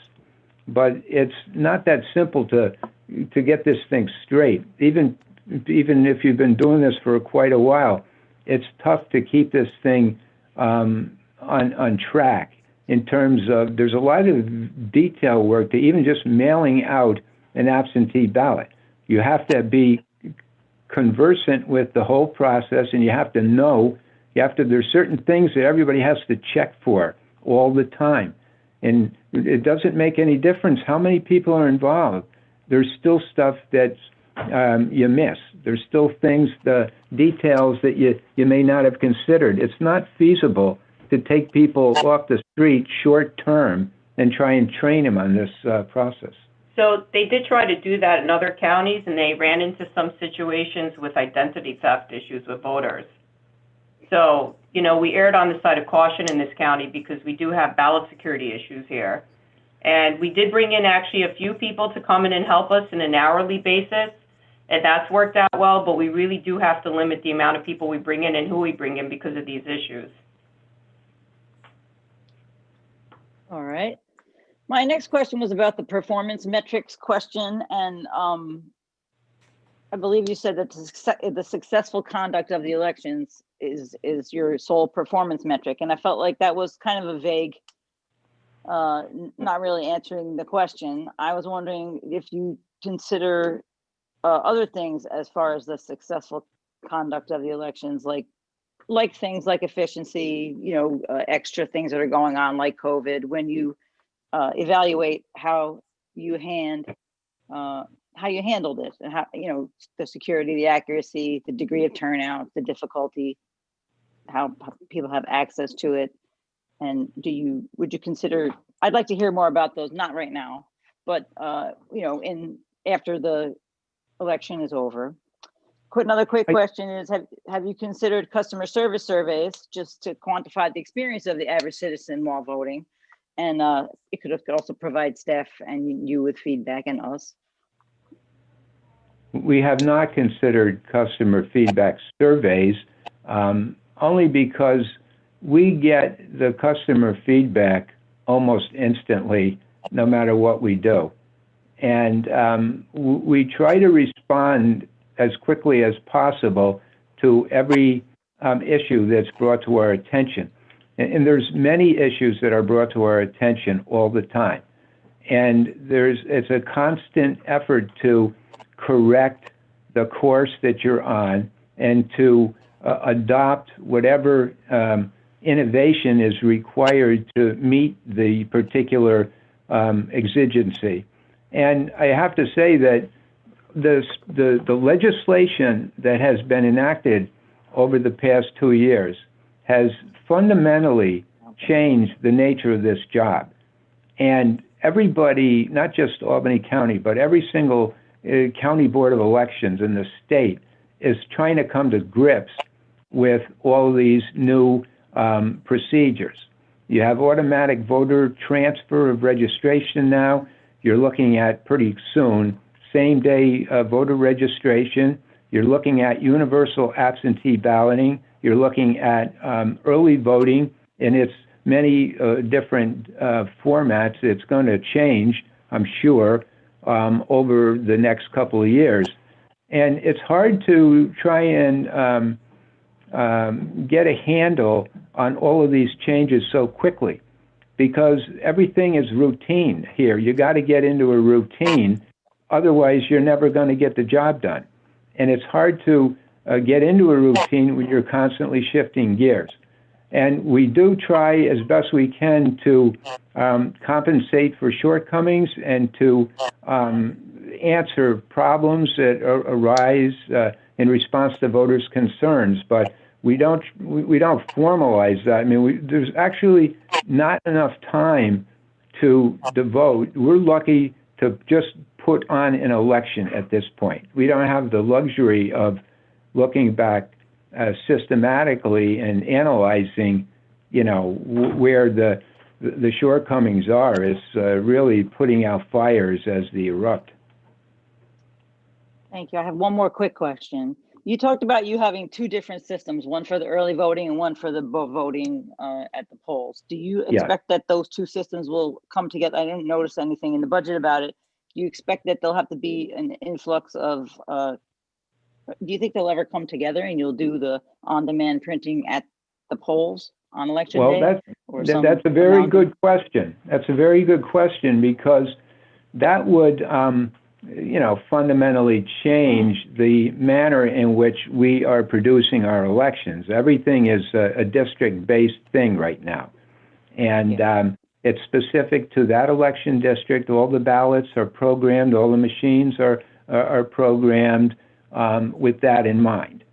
And to change to an on-demand ballot operation countywide for election day would be extremely expensive. It would be geometrically more expensive than what we're doing now. I mean, you'd have to get just the poll print. I mean, this is expensive equipment. We have 18 poll printers right now. I mean, to put two of those, or even one, in 115 polling sites would be quite an undertaking. The technology will probably change between the time when to get into that. I think one of the problems here with the whole election industry is the fact that it's all technology driven. And you don't know from one year to the next what is going to crop up in terms of innovation and what the legislature or the State Board of Elections is going to require of us. So, I mean, I think it's an interesting question. It would be nice for the voters if that could happen, but I think it would be such an enormous expense in the county. I don't think that that's feasible.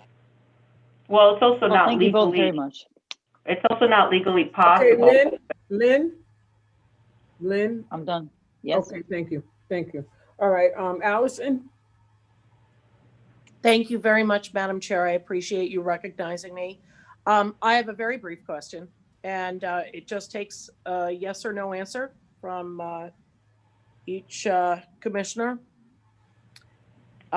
Because this is related to supplies, equipment, etc. Have either of you ever printed nominating petition ballots for candidates utilizing either Board of Elections equipment, supplies, paper, anything? Well, those are actually on the State Board of Elections website. No, I know where they are. They have to be acceptable to candidates. So if a candidate does not have the ability to print a petition, then we do it for them. Mm-hmm. But you definitely don't want to do like a ton of them. Yeah, but because we're busy. Yeah, also, many of these people, including candidates, don't have an idea at all about how this system works, and they would have no way of printing their own. It was just a yes or no question. Yeah, okay. Yeah. Yeah. Yes? Yes. Yeah. Yeah. Okay, thank you. I will look to my time, Madam Chair. Thank you. Okay, thank you, Mr. Clean Lane. Mr. O'Brien.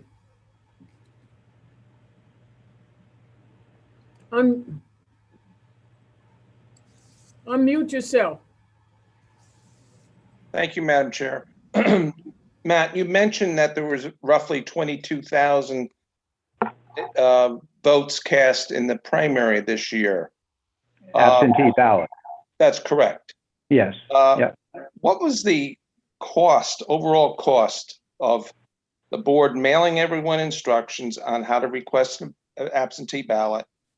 Number two, the voters mailing their absentee applications to the board mailing out the absentee ballots, and the voter returning their absentee by mail, which was the postage was paid for.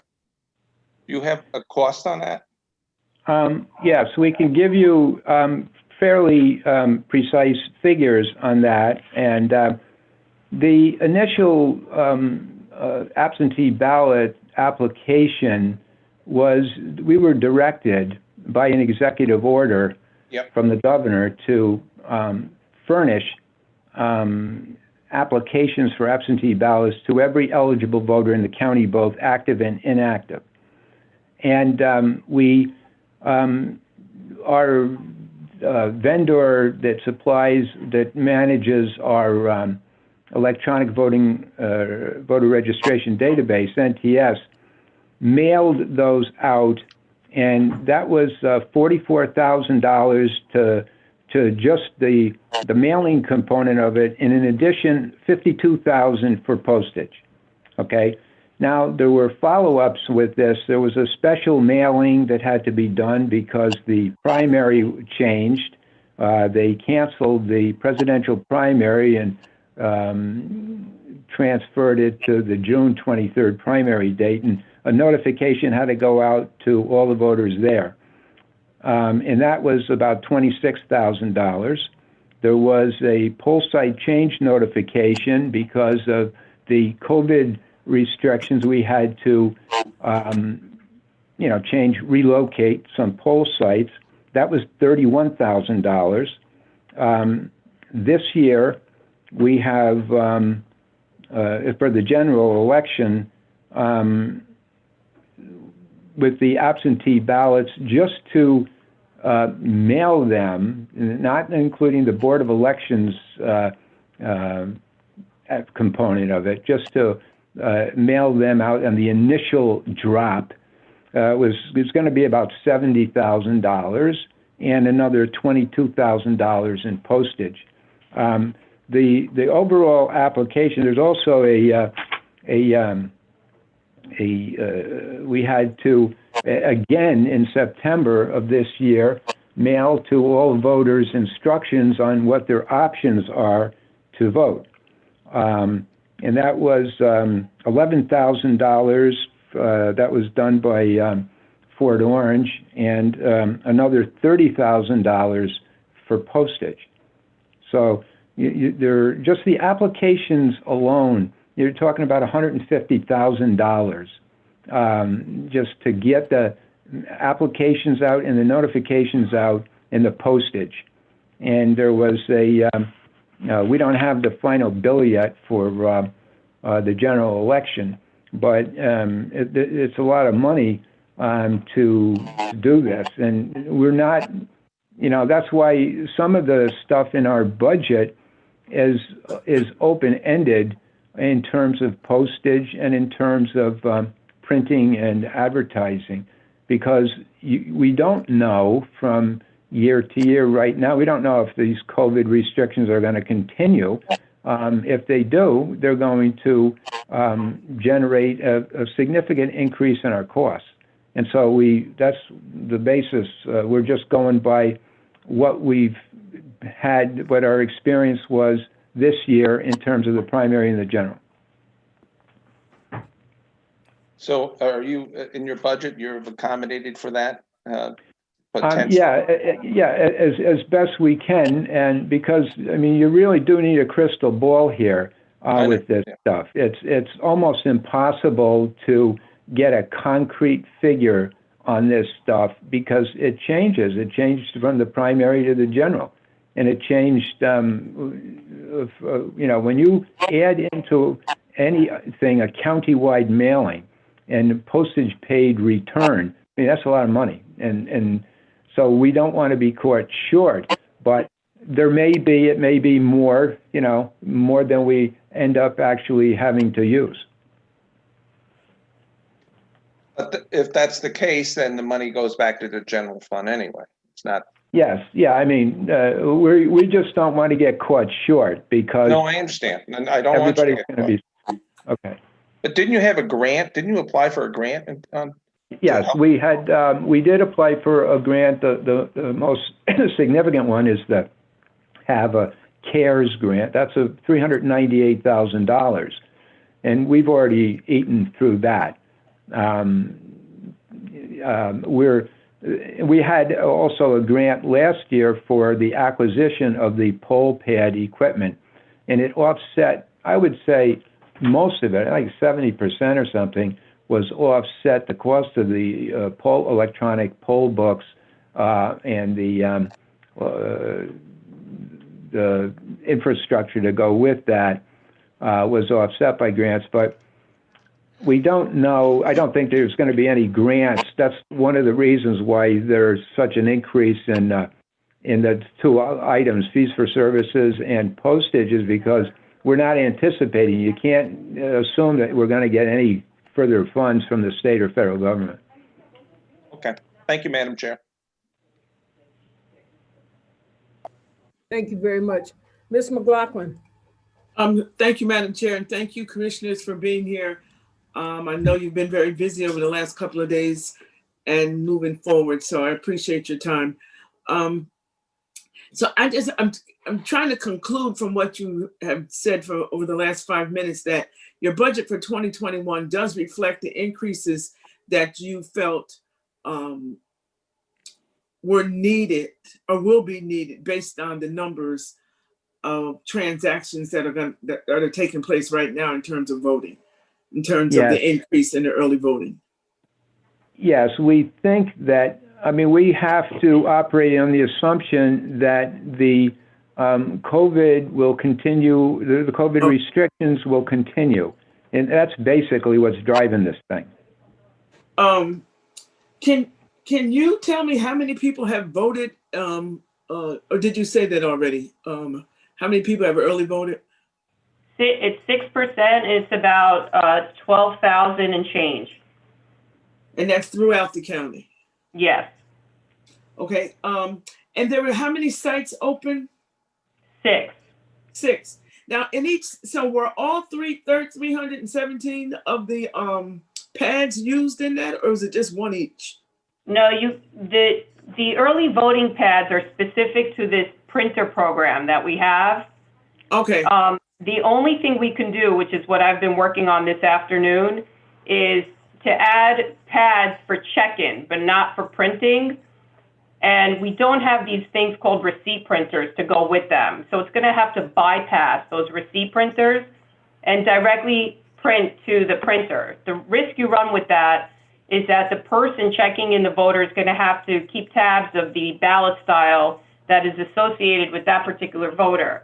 So you're opening it up potentially to human error, which the whole beauty of the system is that it bypasses that, right? Because it thinks for the poll inspector which ballot style they need.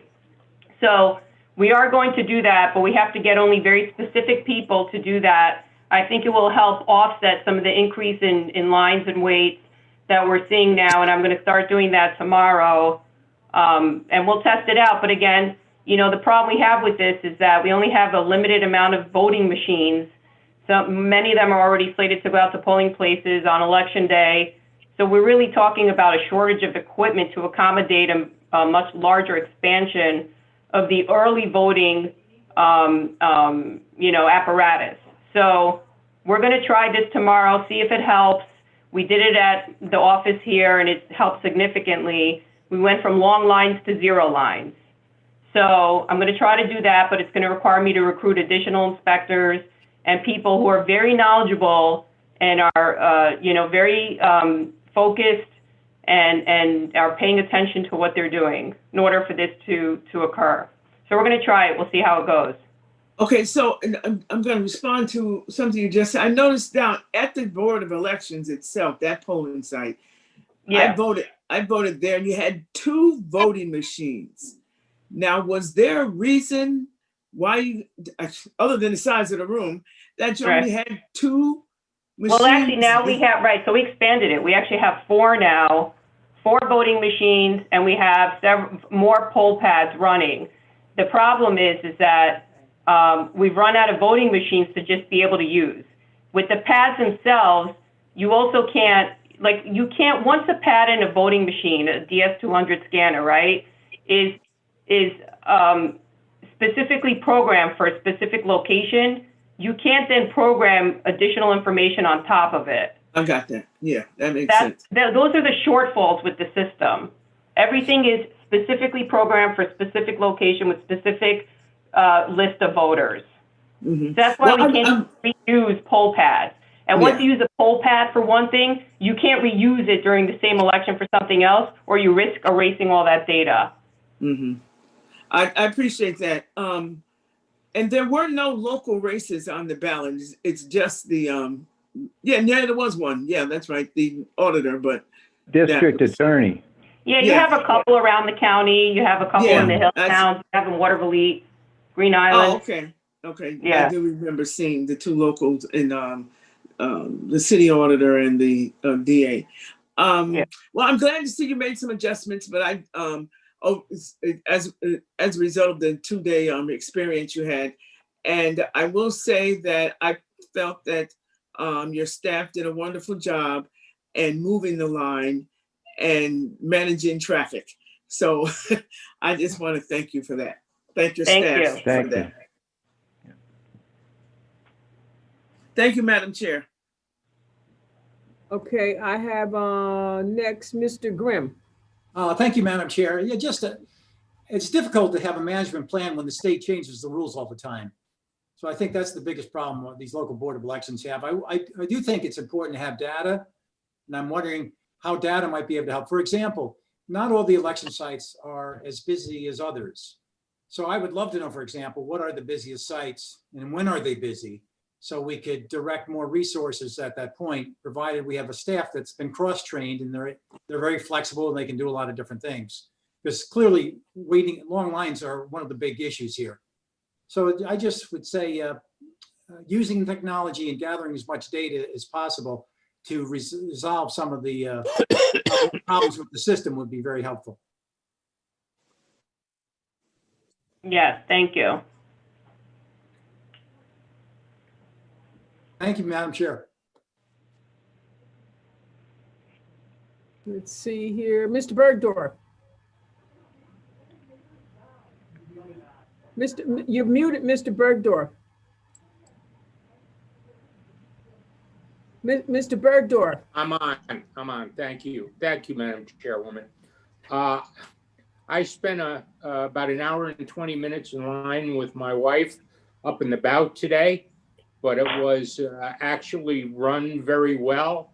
And if it wasn't for the sort of cold and drizzly weather, it would have been a nice afternoon, fall afternoon. But I really got to compliment the staff up there. I'd like to try to go back to the budget. If I am reading this correctly, the Board of Elections budget as proposed for next year is just short of $5,100,000, and the county share is going to be $4,100,000. So it's about a $1 million increase, or about $1 million,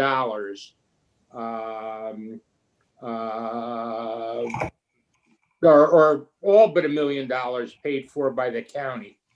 Are there any grant funds or any sources of funding to help offset this increase? That's question number one. Question number two is, we all, I guess, realize that some of these costs are passed on to the cities and the towns.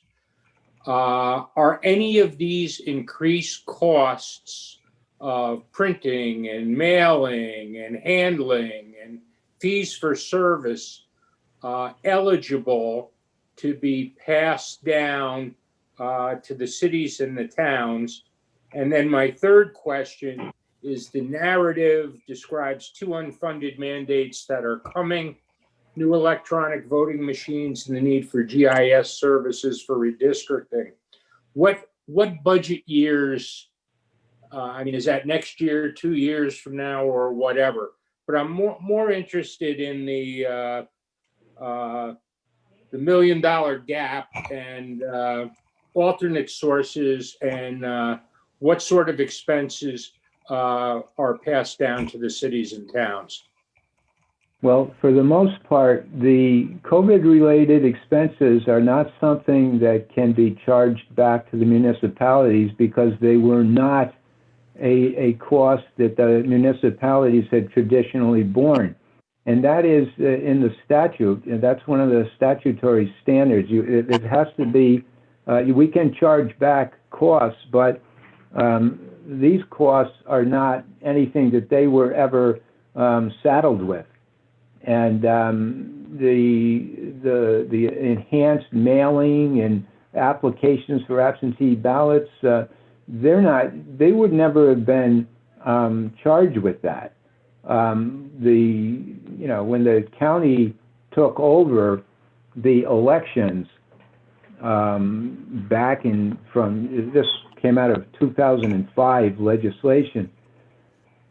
This was before the digital voting age, basically, and it was in anticipation of the digital voting age. But the expenses that we're looking at right now have not traditionally been borne by the municipalities, and I don't think that statutorily we can charge back for most of those costs. I don't think that there's any legal basis for us to do that.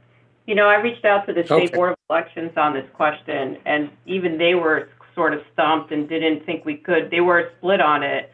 So it's really something we have to look into further, but it may actually end up in some sort of litigation. Who knows? Okay. Well, that really was the crux of my questions.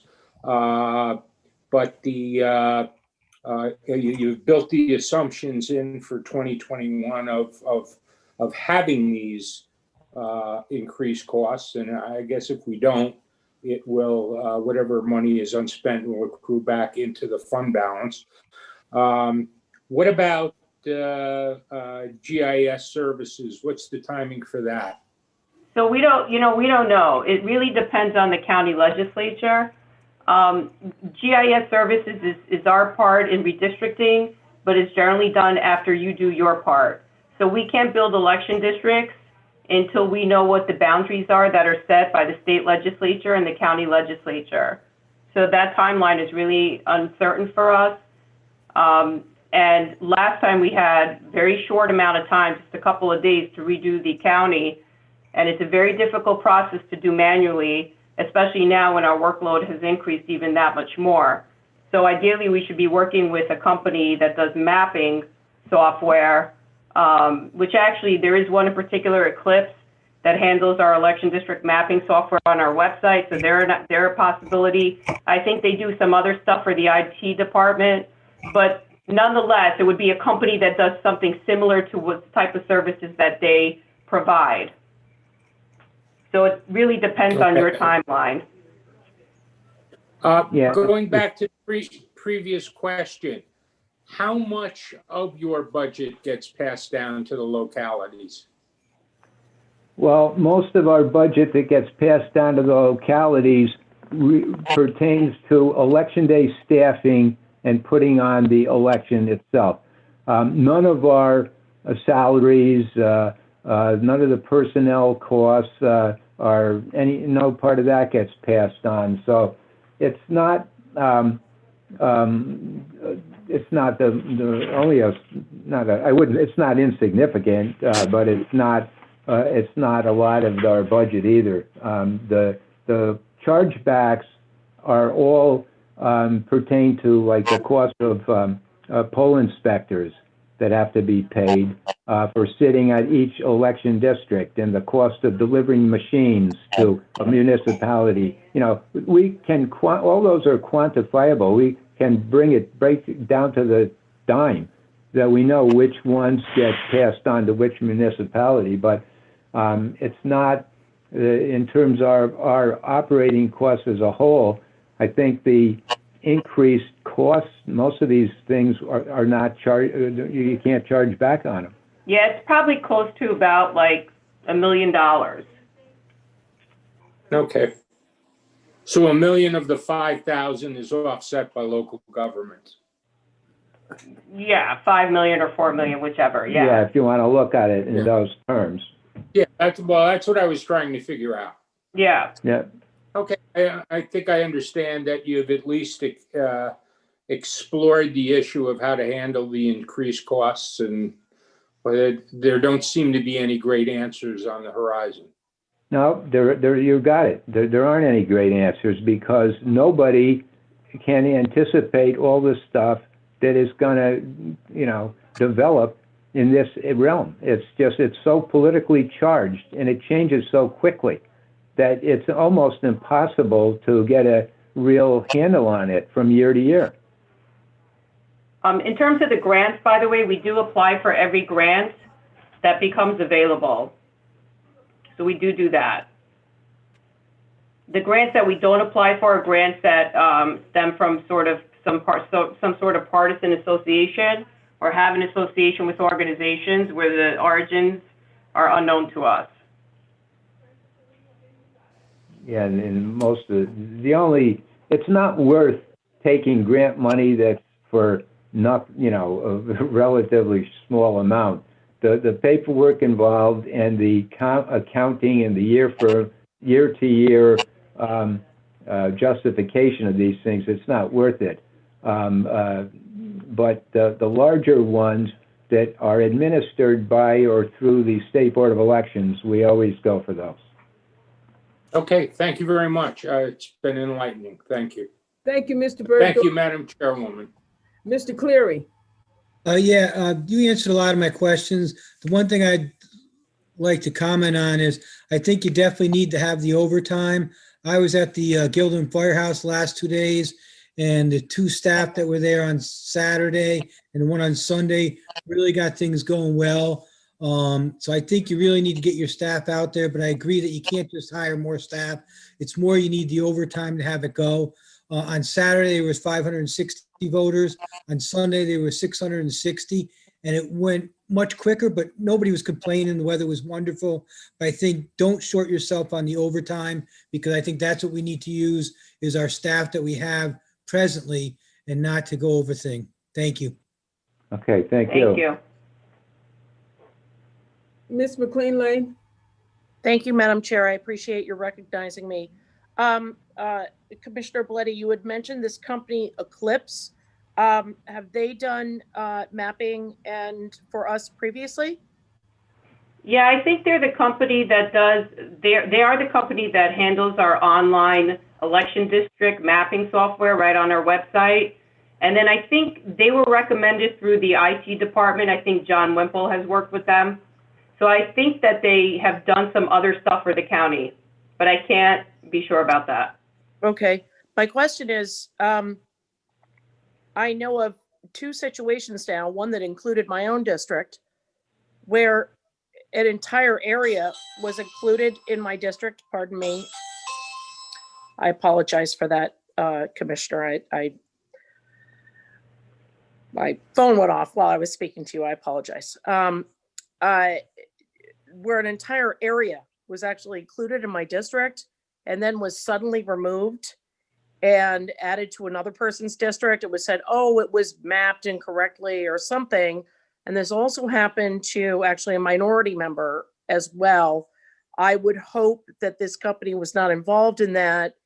No, this is what we're trying to avoid. So the last time we did it, we literally had to manually assign each street in the county to an election district, a ward, and a town. We did it manually. Got it. Yeah. Yeah, and so we're trying to avoid that by hiring a company that specializes in street mapping indexes. That makes sense. That makes sense. Thank you. Yeah. I relinquish my time. Thank you very much, Madam Chair, and I appreciate both of you answering my questions. Thank you. Thank you. I have a question myself. Okay. So you said 12,000 people voted over the weekend? No, thus far. Total countywide until today. Okay. So since Saturday, when the early voting started. Okay. Yeah. Did we start early voting last November? Yes. We didn't primary. No, we didn't do it for the primary, right? We started in the general. Okay. Yeah. So it did start for the general. Okay. Yeah, general 2019. Okay. As a rule, though, the expectation for presidential elections is that the numbers would do increase dramatically, don't they? Yes. Okay, so when we bought this new service to go to the iPads and to printing, there, was any of this taken into the consideration, the numbers that would happen? I understand that you're saying that some of the numbers, were lower today. However, with this being the election that it is, it would seem to me that you're preparing for the greatest possible numbers and to be able to handle, the large numbers that would show up. Right. So a lot of the decisions we make are made blindly, and that's because the systems have never been used or tested before in the state of New York. And I don't know if you remember this, but they implemented early voting and then basically gave us a month to implement the whole system. They enacted early voting and gave us a month to implement it. So the decisions we make are largely based on vendor recommendations and recommendations made by the State Board of Elections. So in Albany County, as you are aware, we actually opened 3 more sites than the minimum required by the state law. And we did that in anticipation of being able to accommodate the large geographic area of Albany County and the voters that are spread throughout. So when we make those decisions, it's based on basically interview process with several organizations that are involved, and then we go ahead and do it. But unfortunately, as you're aware, sometimes it doesn't always translate to reality. So as we're learning now, perhaps we're going to have to add additional equipment, maybe even early voting sites, and kind of move in that direction to accommodate the larger number of voters. It's difficult to make these assessments until they actually occur. Well, yeah, there was no early voting at no really appreciable early voting numbers in any of the elections that we conducted before this. And we knew that there would be an uptick in the number of voters that were showing up. But this is really unusual. Okay, you called the presidential election unusual, and the numbers that we know would come out as a rule. Can I finish, Matt, please? As a rule, the numbers increase dramatically for presidential election. And I just want to take this just a step further. Okay, so last year, you can't compare the election last year in November to a presidential election. Okay, and so you all make the decisions. Is that correct? On how and when and and the way in which we're going to process, number one, all of these different requests for ballots. And now, let me ask you this. The request for absentee ballots, didn't that increase last year? That's the question. Last year? You mean they did in the June primary? Yeah, only this year, not last year. Okay, so it started this year, the request for absentee ballots? Yeah, well, that was mandated by the governor. That we didn't have a history of that before this year. Okay, it was this year. Okay, yeah. So, I guess I'm confused because I know when we ran for the county elections, the primary was changed to June last year. Right. Yeah. Okay. Yeah, but you didn't have COVID. Okay. I guess my point is, it did change, but didn't we also change the date? I mean, didn't he also change the early voting for the general election last year? We had early voting for the general election last year, but it produced no significant numbers. Okay, only because the type of election that it was. However, I guess my question is, for this presidential election, to me, should have been a little bit more forethought put into it. I have another question. The redistricting, which is going to take place next year, okay? And the way in which, how is that going to be handled? Or are you doing anything in preparation for changing those election districts and so forth? How are we preparing for that?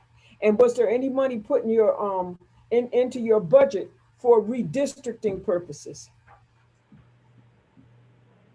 Well, yeah, we're anticipating hiring a company to assist us in creating the election district lines. It's very difficult to do manually, which we attempted to do last time and ran into some problems, and it was just ridiculous. But technology has evolved significantly since then. But in terms of the election districts, yeah, that has to be done in consultation with local officials who have a vested interest in it, right? But we can't do anything until the county ledge and the state ledge actually draws their lines. No, what I'm asking is, have you anticipated those changes and then added them to your budget so that you will be able to handle those changes that are going to affect those election districts? Well, I think that we've had an increase in overtime, but we don't know exactly how extensive this thing is going to be in terms of staff involvement. If we utilize a third-party vendor, then that's going to reduce the overtime involved on our staff. But this thing, really, we have to wait and see what the timeline is here. The state legislature acts first, or they have an independent commission, I guess now, will act first in redrawing the assembly district lines. And then the county ledge will draw its lines. And I think we just have to wait and see where that's going before we make commitments in terms of contracts for outside help. The last time was really ridiculous because we had no lead time at all within which to do that. And there was references earlier during this meeting to, portions of the district that were, not properly included or improperly included. And that all stems from the manner in which the redistricting is done. If you're doing something like that, and you'd have to sit through this yourself to appreciate it, you have no idea how labor intensive this is. And if it's doing manual and it's based on census tracts and you're using software, I think we used Maptitude the last time, it's a very tedious thing and it's not 100% accurate. So you do get areas that are improperly included in like a county ledge district or something like that, and they have to be removed. So you just have to wait and see how the thing goes. Yeah, but having been involved in this sometime, and in the last redistricting, and the one before that, that's why I'm asking the questions that I am. Okay, because I know about all the mistakes that were made and so forth and so on. Okay, I just want to ensure that we are planning ahead because we have experienced this before. That's all. Okay. I think that we don't have any more questions. I'm not going to belabor this point. I just hope that things are going to run a little bit more smoothly from here on out. You said we've had, can I ask you this? How many absentee ballots have been requested? We're up to about 36,000 and change. So we have 36,000 absentee ballots that have been requested. We have 12,000 people that have voted since. Okay, can you tell me what the numbers were for the last presidential election? Yeah, we finished at almost 11,000 absentees. For the 4 years ago. Yes, 2016. For 2000, okay, and so now we have 36,000. Well, we have 36,000 applications, but how many absentees was received in? I'll have to get you an up-to-date number because, I think it's about 17 or 18. yeah, 17, but it might be more because we've been scanning in for the past days, so. Okay, is there any idea whatsoever on how many do you foresee in counting those ballots after the election? I think that you're probably looking at 25 to 30,000 returned ballots. And I'm basing that on the heavy volume of the early voting.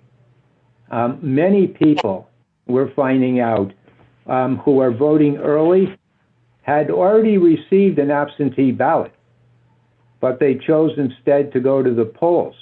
And I think this is something that why these numbers weren't completely anticipated, because they hear on the news that there's some dysfunction with the postal system.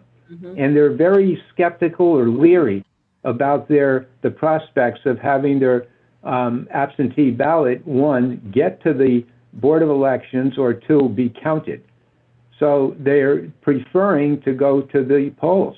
And I think that that has as much to do with the numbers as anything else. I think I would have to agree with you that on that particular point right there. So, but do you anticipate a week, the same amount of time that you give for the absentee ballots, or do you anticipate a longer period of time of counting the ballots? You're talking about the post-election canvass? Yeah.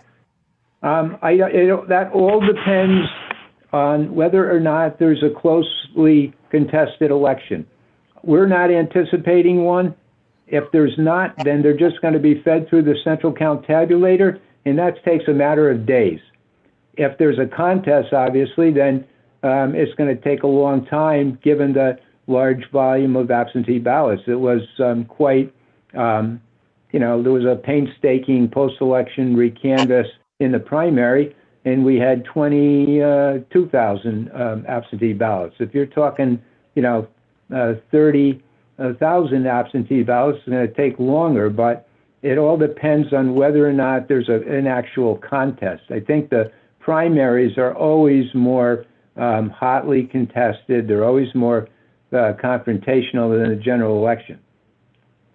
So I don't think that we're going to have I don't think it'll be an extensive post-election canvass. Okay. All right. I appreciate your time. I appreciate your efforts. And if there are no other questions from any of the members, I am going to say good evening. Mr. Bergdorf? Mr. Bergdorf, do I see your hand up? You're muted. You're muted. Okay, I'm unmuted. What is the next step from here for us on the Audit and Finance Committee? I know we have a session reserved for Monday. What are we to expect?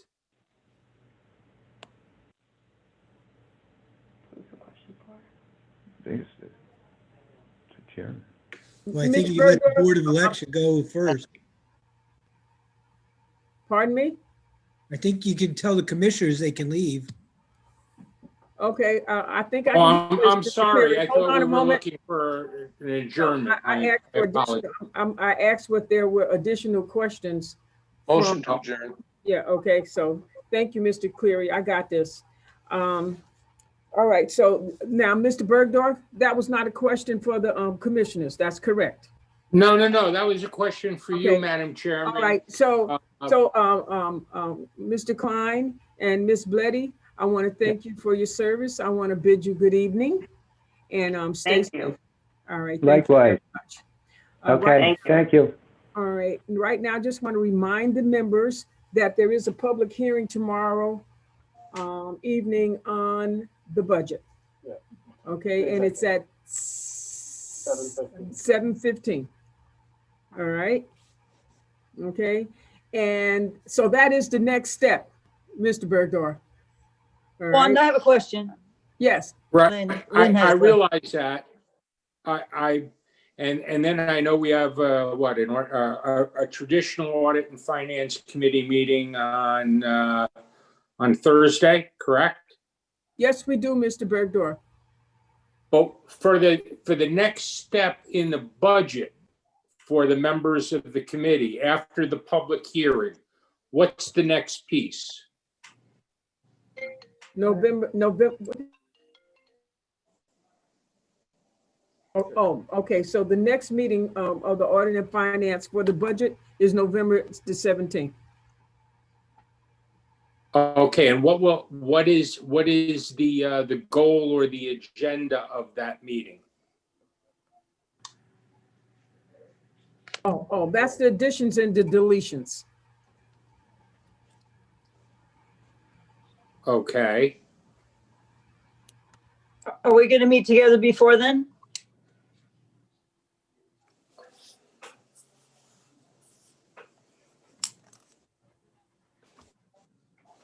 Well, the Audit and Finance Committee is going to meet on Thursday, this Thursday. That'll be our normal meeting, monthly meeting, okay? And right now, just hold on a moment.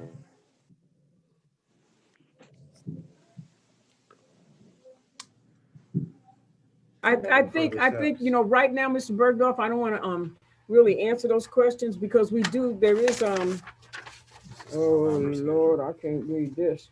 Okay. This is the other one I have. Oh, great. All right. So this is just a quick review. Okay, 22nd, 26th is today. Public hearing is tomorrow. Okay. November 4th has been reserved for maybe an Audit and Finance review. Okay, but November the 17th, we'll be voting on passing the budget for the public hearing. Okay, for the budget. November the 19th, let's see. Oh, then there's a public hearing on November the 24th on the legislative additions and deletions. And then on November 30th, there's the adoption of the legislative additions and deletions. Sending it to the floor.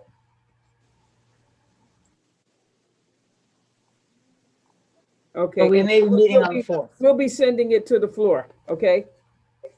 And then December 7th, that's the passage of the budget with changes by the legislature. Well, when will the Audit and Finance Committee talk about potential additions and deletions? Could be around, the public hearing is on the 20th, that's tomorrow. 4th. I think you know what's gonna happen, since we are working on the budget, that date will come up and I'll let you know.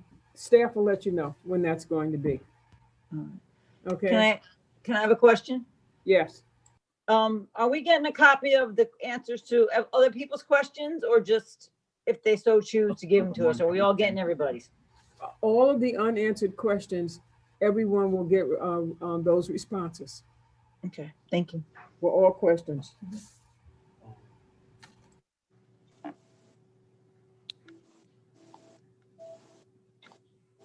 Good job.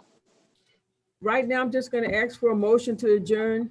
Motion, Madam Chairwoman. Thank you. Motion, Madam Chairwoman. Where are you? He's outside now.